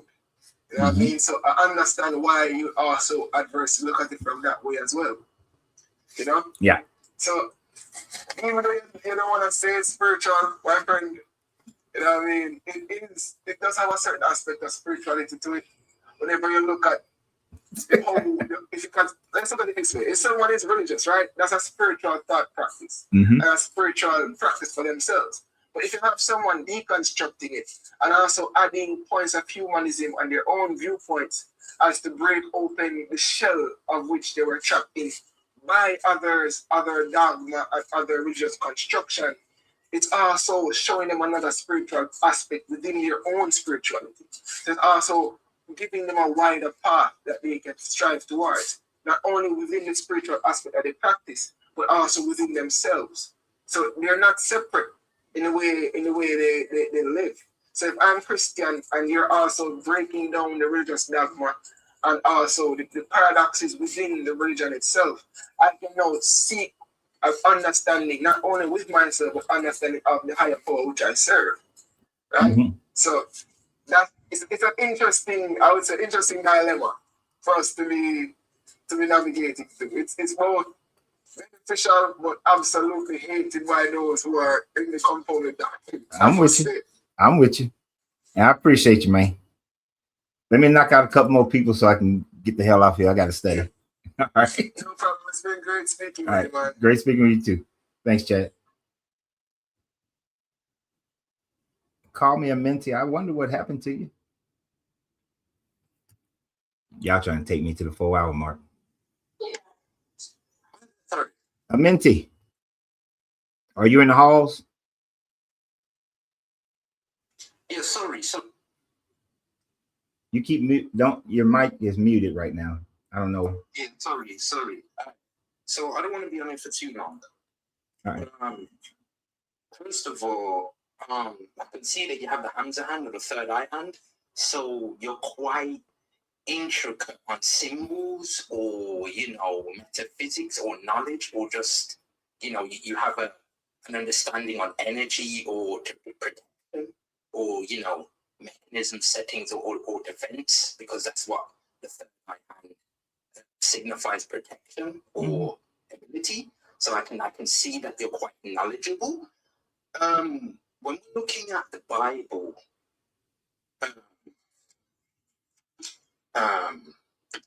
sorry.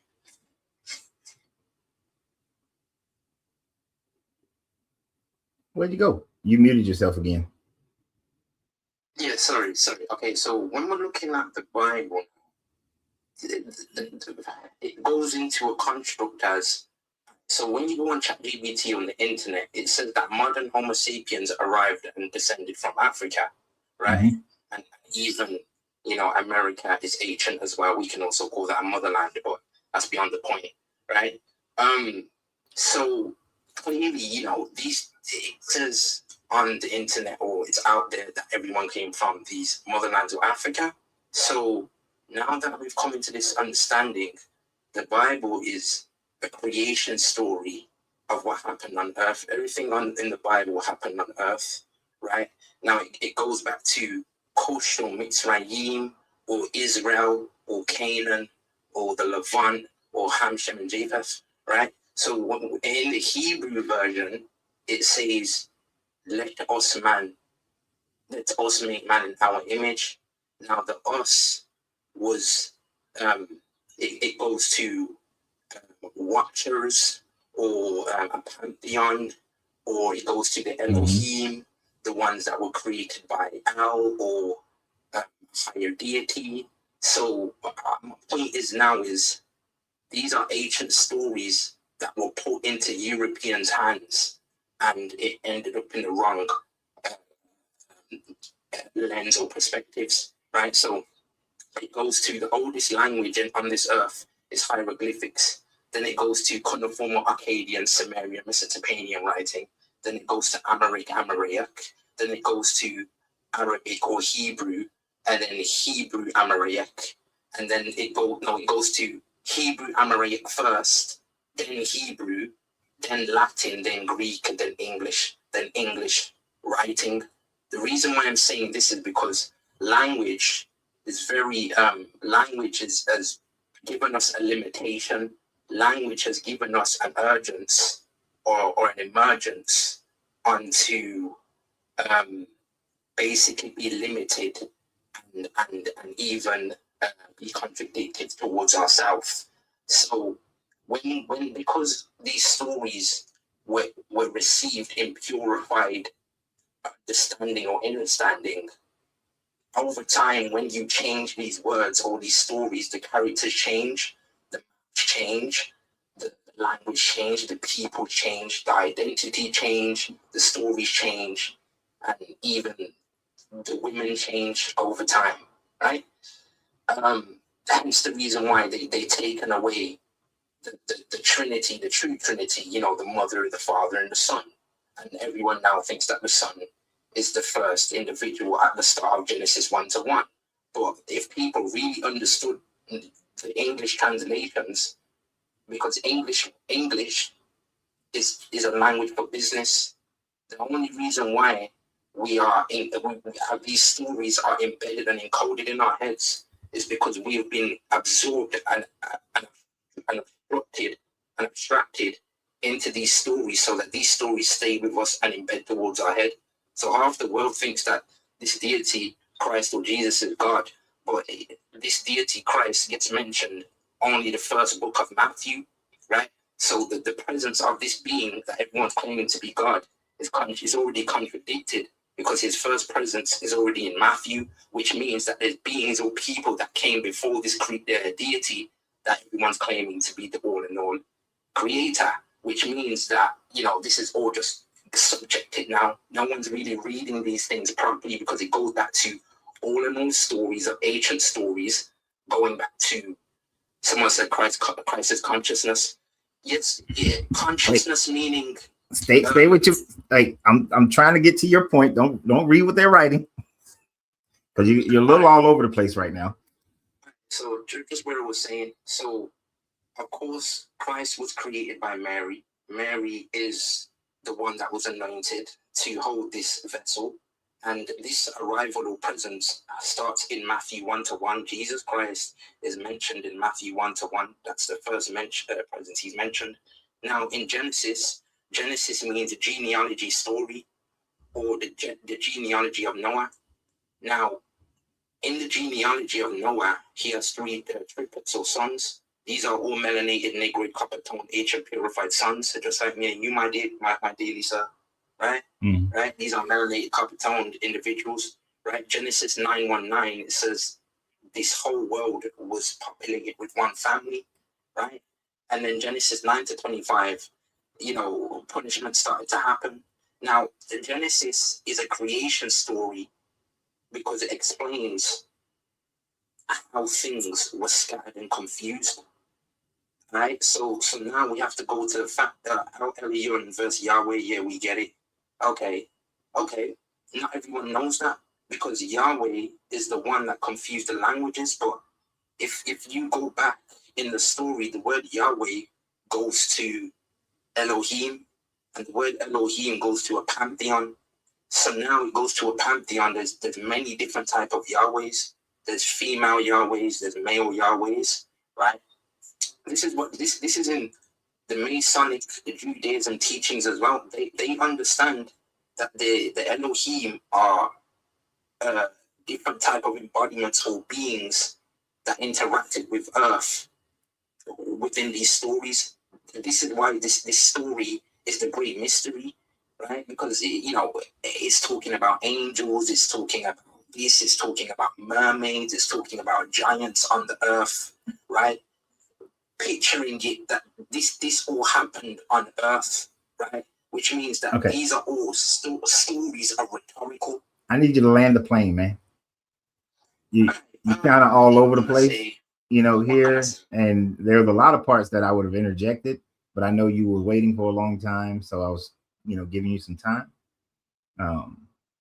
But so are you a believer in the stories of the Bible?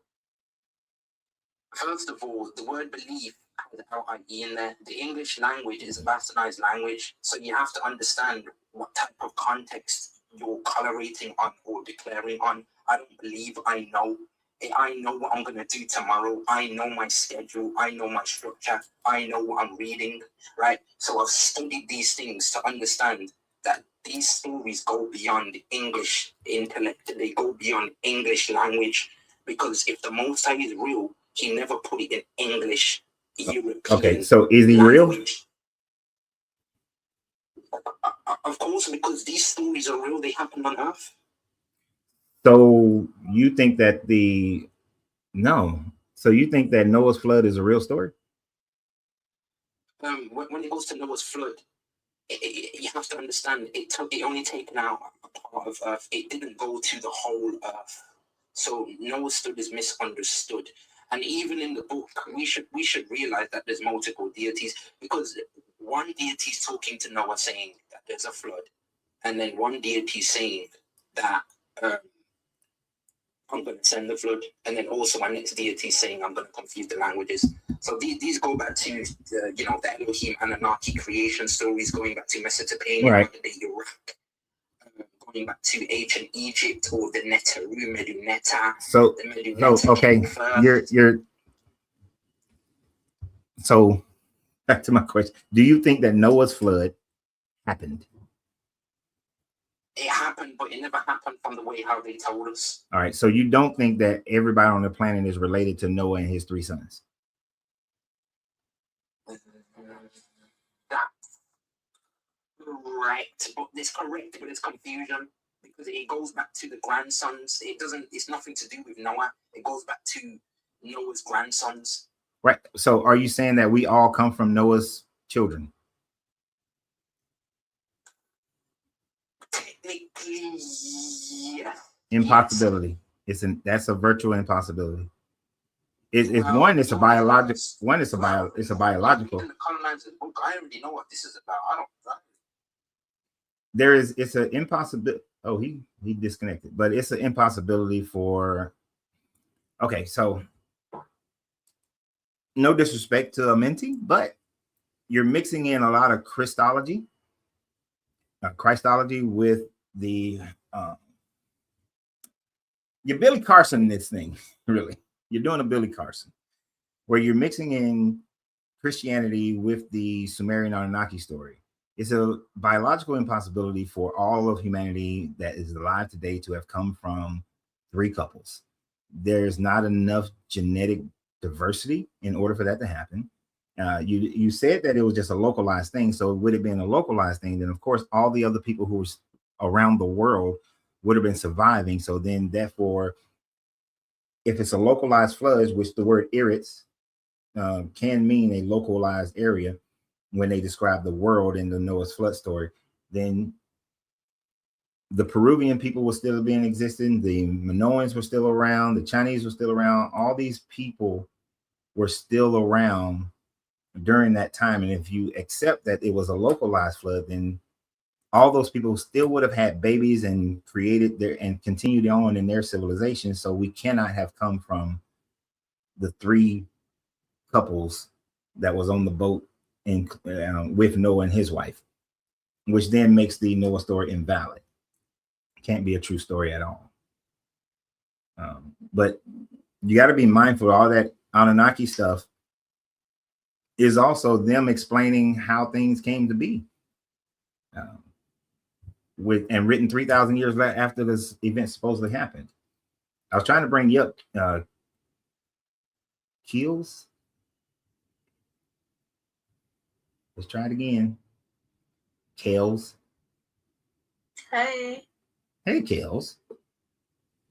Hello, Deconstruct. How are you doing? I'm doing all right. Your picture threw me off. I was expecting a dude. Yeah. I like to be unpredictable. I see. It adds to it. I did agree with what you said there about there's not enough genetic makeup, so I do agree with that. I think not everyone is from the same. Maybe I'm biased, and I would say BLK people, we come from the true, but I don't want to expand on that right now. But so no one is in heaven or hell, neither exists. I honestly think we're all in hell right now.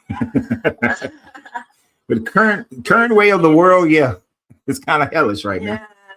This earth is hell. I don't believe there's anything worse than this earth. reason being is, how can there be good coinciding with such evil? You know, how can we live in a society that, even though, you know, on surface level it looks so great, but that half of these elites are doing disgusting things? So, you know, I don't think there is anything worse than truthfully. Yeah. I mean, this is how the thing about our life and our civilizations right now is that if you can go into any city, town, hamlet, and you will find that there are some people who are living what looks to be a heavenly life, and there are other people who are living a hellish life, and there's 1,000 different variations in between, right? Like, what city are you in? So I'm from the UK. All right, so like if I went to London, yeah, actually, let's see, where the hell was I? When I was walking around Piccadilly Circus, hell, I was in heaven. It was great. And when I was, you know, when I would go to the embassy parties, it was great, heaven. But then I would go into some of the more hoodish areas, more impoverished areas, and those people, they were going through hell. You know, not enough food, working 12 hours a day kind of situations, not having enough money, you know, crime all around them. Those people are going through hell. So you can find that state of being in every place. But, you know, so when you say that it can't exist together, when we look at heaven and hell as a state of mind, then it can't exist together in one person. But as a society, we can see it.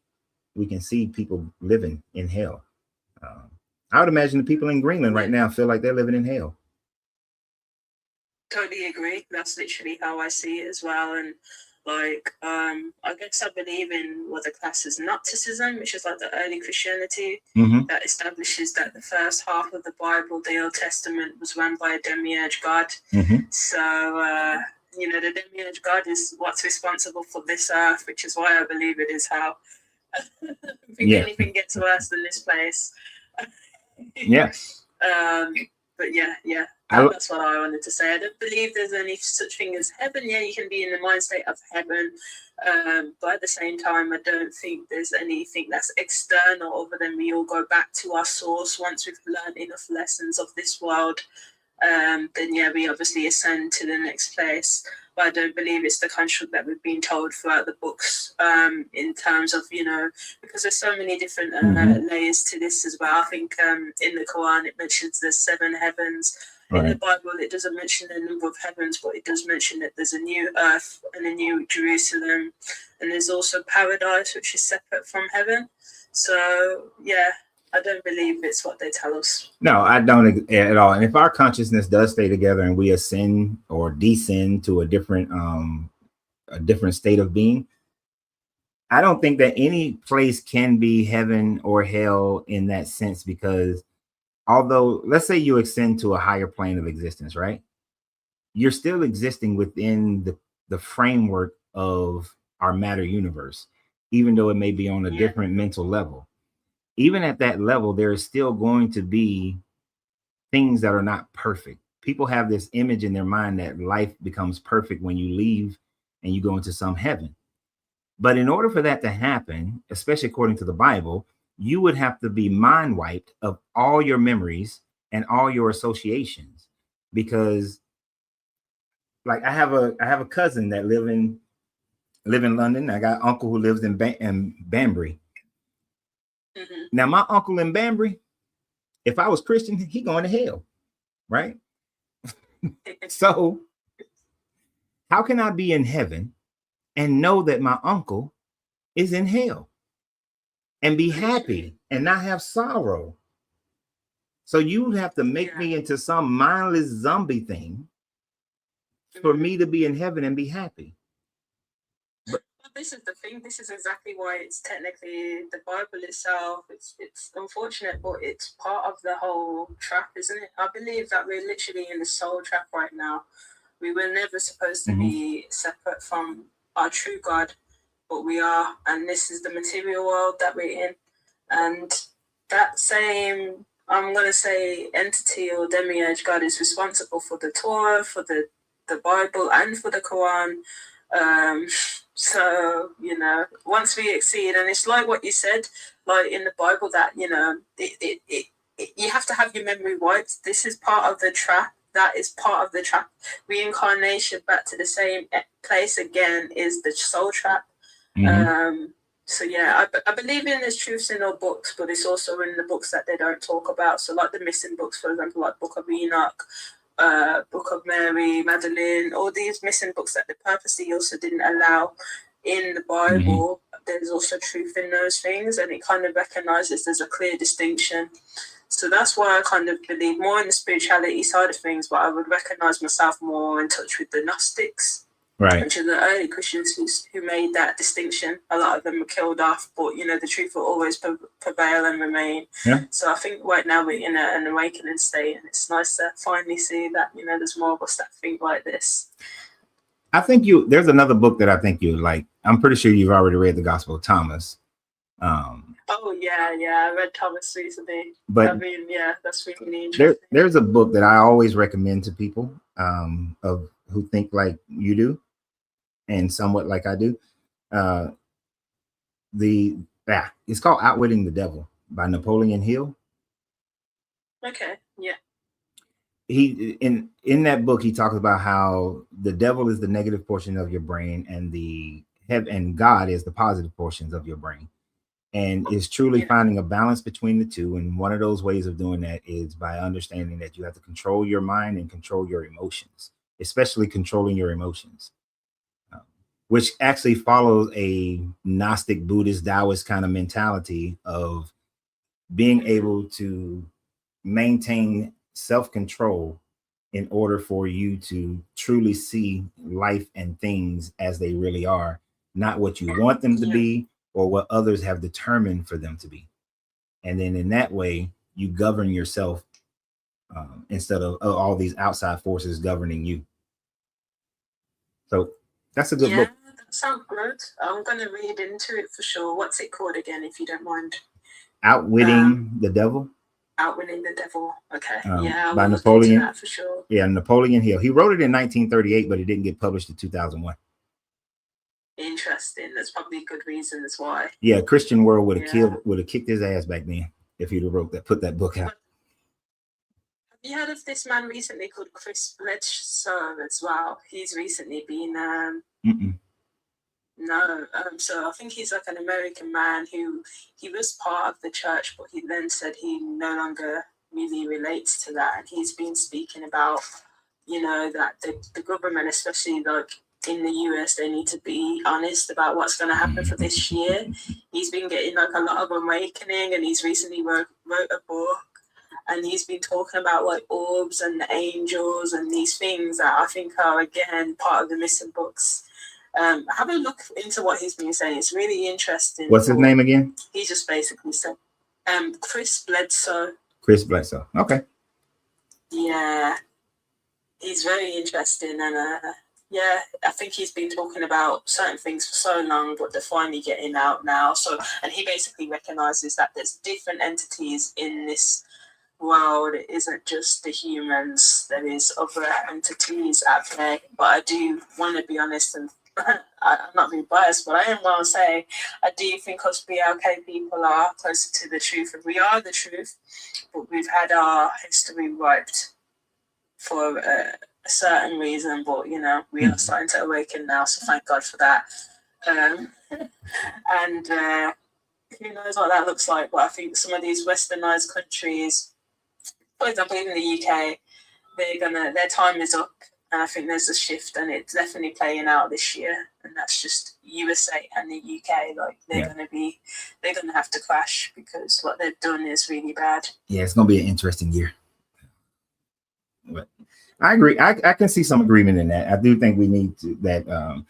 I don't like to put closeness to truth based on any particular group of people, because when I look at the whole of, especially, and it always goes back to Africa in most points, when I look at the whole of it, the overwhelming majority of Africa has absolutely nothing to do with any of the religions from the Levant and Mesopotamia. That is a small section of people that had to do with that. And if it wasn't for the Roman Empire, that religion, the Abrahamic religions would have died out a long time ago. But it is them who kept it alive. And although you can see elements of North African traditional religions, their influence on it, the overwhelming majority of sub-Saharan African have absolutely nothing to do with those religions, those gods. So it wouldn't be that, none of that wouldn't be a truth to me, because yeah, my ancestors, they worship Olorun and Oshun and Shango, and a little bit of them worship the Namu, but so they have no connection. So, and when I look at that, it reminds me that I have no connection to it, that it means nothing to me. I have no lineage from anywhere in that Mediterranean area. The only. Do you think that's because we've been purposely made? We've purposely had our history erased. Well, I mean, some of the history, I mean, a lot of history has been erased or been retold in a negative way. But the oral traditions of like West Africa, we still know them. We still have them. They're still available. They didn't carve it or write it in the same way that desert dwelling people did. But those histories are still there. We just were never taught it. So the internet has allowed for more people to be able to have access to that information. But the information has always been there. Right? We just have to get out of the mindset that the Levant and that Mediterranean area is the beacon of civilization, and is where God did all his work and all this sorts of thing. Because during all that time, the Chinese had their gods, the Mesoamericans had their gods, and everybody was doing their own thing. And then, of course, they came over and conquered, and they tried to eradicate that information. But a lot of it is still there, and it's so different from their religion. You know, so even the Black people who were in the Levant when it all, 1,000 years, well, about 2,000 to 3,500 years ago, who was talking about this stuff, they were talking about it based on their perspective. My Native American ancestors, they didn't know nothing about what those people were talking about. They had some similarities, but for the most part, they were like, I don't know them. This is our God. These are the sky people. We worship the sky people and the spirits and the trees and all this stuff. So they wouldn't have that connection. So I don't draw those conclusions that we would have a deeper knowledge of it or something or true. I think as far as that's concerned, those who just recognize that what they call spirit, the earth has a spirit, the trees have a spirit, they were closer to an understanding of everything has energy. And exactly, energy is alive. Energy has life, and trying to connect to that energy is the closest to truth that will ever come. But true. The only reason I probably maybe I put favor on us, but maybe I would just say that as BLK people, we're naturally more in tune to this. That's where I was coming from more than anything. Okay, I see what you're saying. Like just more naturally. Yeah. I can get with you on that one. But I'm gonna get this last person, then I gotta get off here because I have some studying to do. And I'm 30. Yeah, no, I appreciate you raising me onto the panel, and I'll be following you from now on. Yeah, thank you. I appreciate that. And thank you for your patience. Thank you. All right. You have a great day. You too. All right. Bye-bye.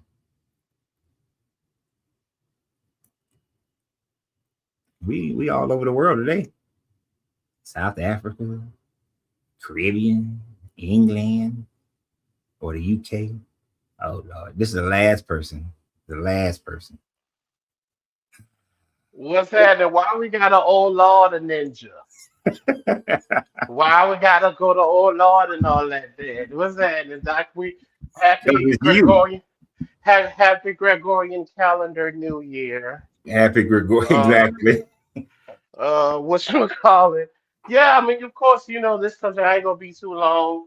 Heaven and hell to me is the checks and balances. I've always pointed out to where over the last 10 years, when I got to deconstruction at the beginning, I started reading about heaven, and I was like, streets are paved with gold, fences built with jasper. I said, that sounds very fucking worldly to me. It sounds like things that I would want on this earth. Why would a spirit still crave a mansion? So I think the reason why heaven and hell is reinforced because the institution of the ideal mimics what we do in real life. Kind of like the whole reason why people do believe in the utility. My philosophy is God is real, not because there's some fucking sky daddy. No, the utility of it, the institution of it's real. And this is why I think people cannot disconnect and do also connect from it.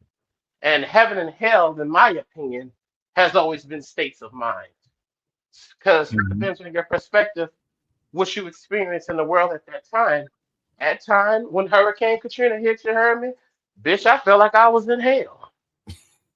I mean, I felt like I was in hell. My world was ending, and literally it was. Yeah. You know what I'm saying? So there are different moments that happen in everyone's life, regardless of deification or not, that you will experience nirvana and you will feel, extreme nirvana and extreme despair. One thing that kills me too, that I don't let Christians or Abrahamic beliefs people be like, I don't have a heaven or hell to put you in. Don't let them say that shit to you because that leaves them without accountability. Yes, you do have a heaven or hell to put me in. You have a Mhm. hell to put me in because how you're going to institute your way of living in my politics and my government. And if I don't follow this, you are therefore going to think. If you think that my soul is going to be damned, there's no way you can treat my emotions and my body right. There's no way. So yes, people do have a hell to put you in. You think children that's experiencing starvation and actual abuse and all that, they are experiencing hell because of someone's actions. So that's one of the biggest cop outs. Yes, you do have a hell to put people in because your actions don't just affect you. So that's all I kind of want to say to that. And other than that, baby, how you been doing? I've been pretty good. Took a little hiatus for Mm-hmm. because we was moving and traveling, so took a little hiatus. Now I'm recharged, ready to go. Mm-hmm. Finally My got home. Mm-hmm. 99% of this house together, so That's just got excellent. So I'm that's why y'all haven't heard from me for a couple of weeks as far as lives are concerned. Yeah, I kind of figured we weren't gonna hear from you. You did say he was moving, so I said he gonna probably need some time. Matter of fact, a good friend of mine who's like a sister who's half Black American and half Guyanese, South America, she just left my apartment. She was visiting me for her birthday, which was yesterday, and out here in Atlanta. So yeah, she's thinking about coming to move back down here. Look, I'm about to convert a bunch of San Antonians to Atlanta. Oh, she live in San Antonio. Yeah. Oh, But she's a believer. But she happens to still be a believer. You know what I'm saying? That's why earlier I was on the line.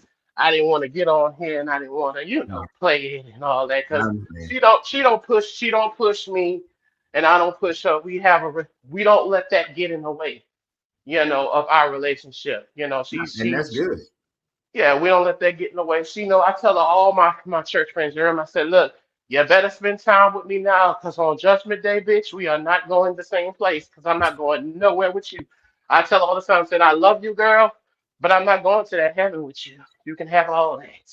Nah, I'm with you. If the biblical version of heaven and hell is reality, I would not want to be in their heaven to save, not even to save my Uh-uh, soul, because that uh-uh, is some bullshit, slavery uh-uh, bullshit that I would not want to be a part of.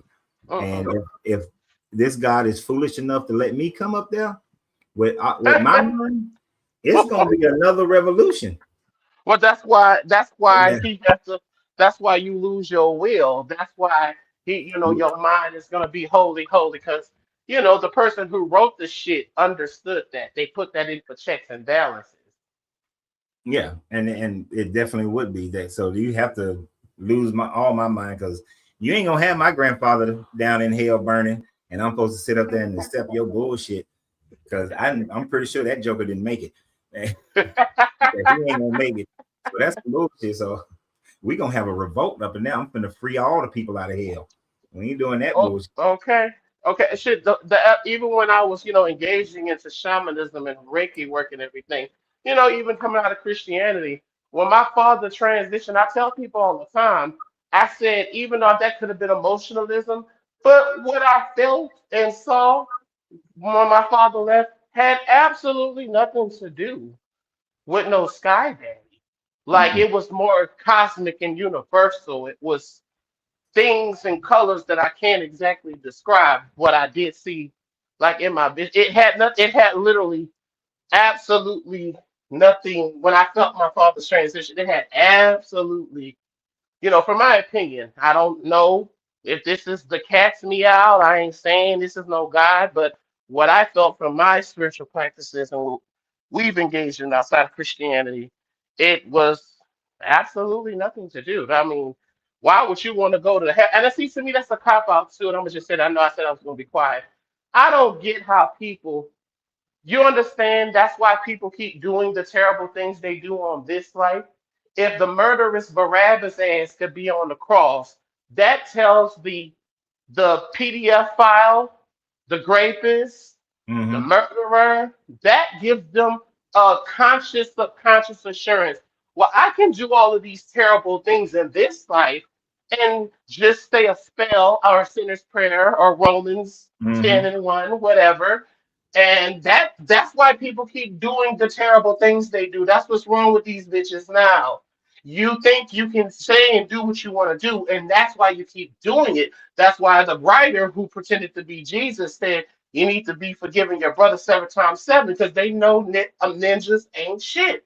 They know he knew that a human nature is gonna require you some type of forgiveness. Why would you want to go to a heaven or to a God that's gonna forgive Hitler? Why are you wanting to go to a heaven with all of these people who've done these terrible things? And you're telling me all they gotta do is say a spell? Heaven gonna be. I'd rather would do, which I'm not going anywhere. But hell, send me to hell for 500, Alex. At least those are some honest hoes instead of you deceptive hoes sitting in heaven. Send me to hell. Send me to hell. At least they honest. Because at least they were honest. You got old deceptive hoes. You got spiritually dissonant bitches. You got morally bankrupt hoes up there. You got cognitively dissonant hoes up there. You know what I'm saying? You got psychosis hoes up there. I don't want to spend eternity. And with all that, brother, I'm gonna let y'all go. I'm definitely gonna be listening to you this week because they got a ninja working doubles for the rest of the week. I want to make up for my money for being off for these 3 days. So I'll holler at you later. All right. See you tomorrow. See you tomorrow.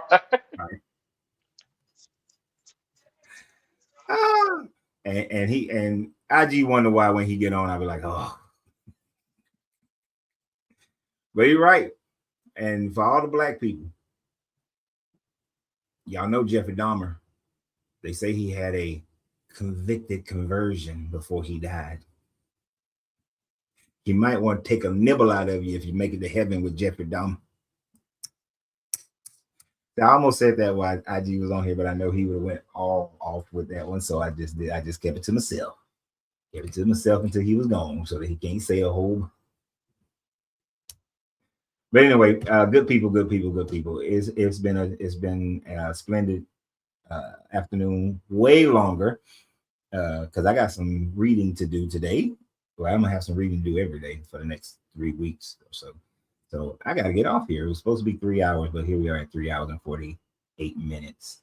So I appreciate everybody for being here today. We go live Tuesday, Wednesday, Thursday at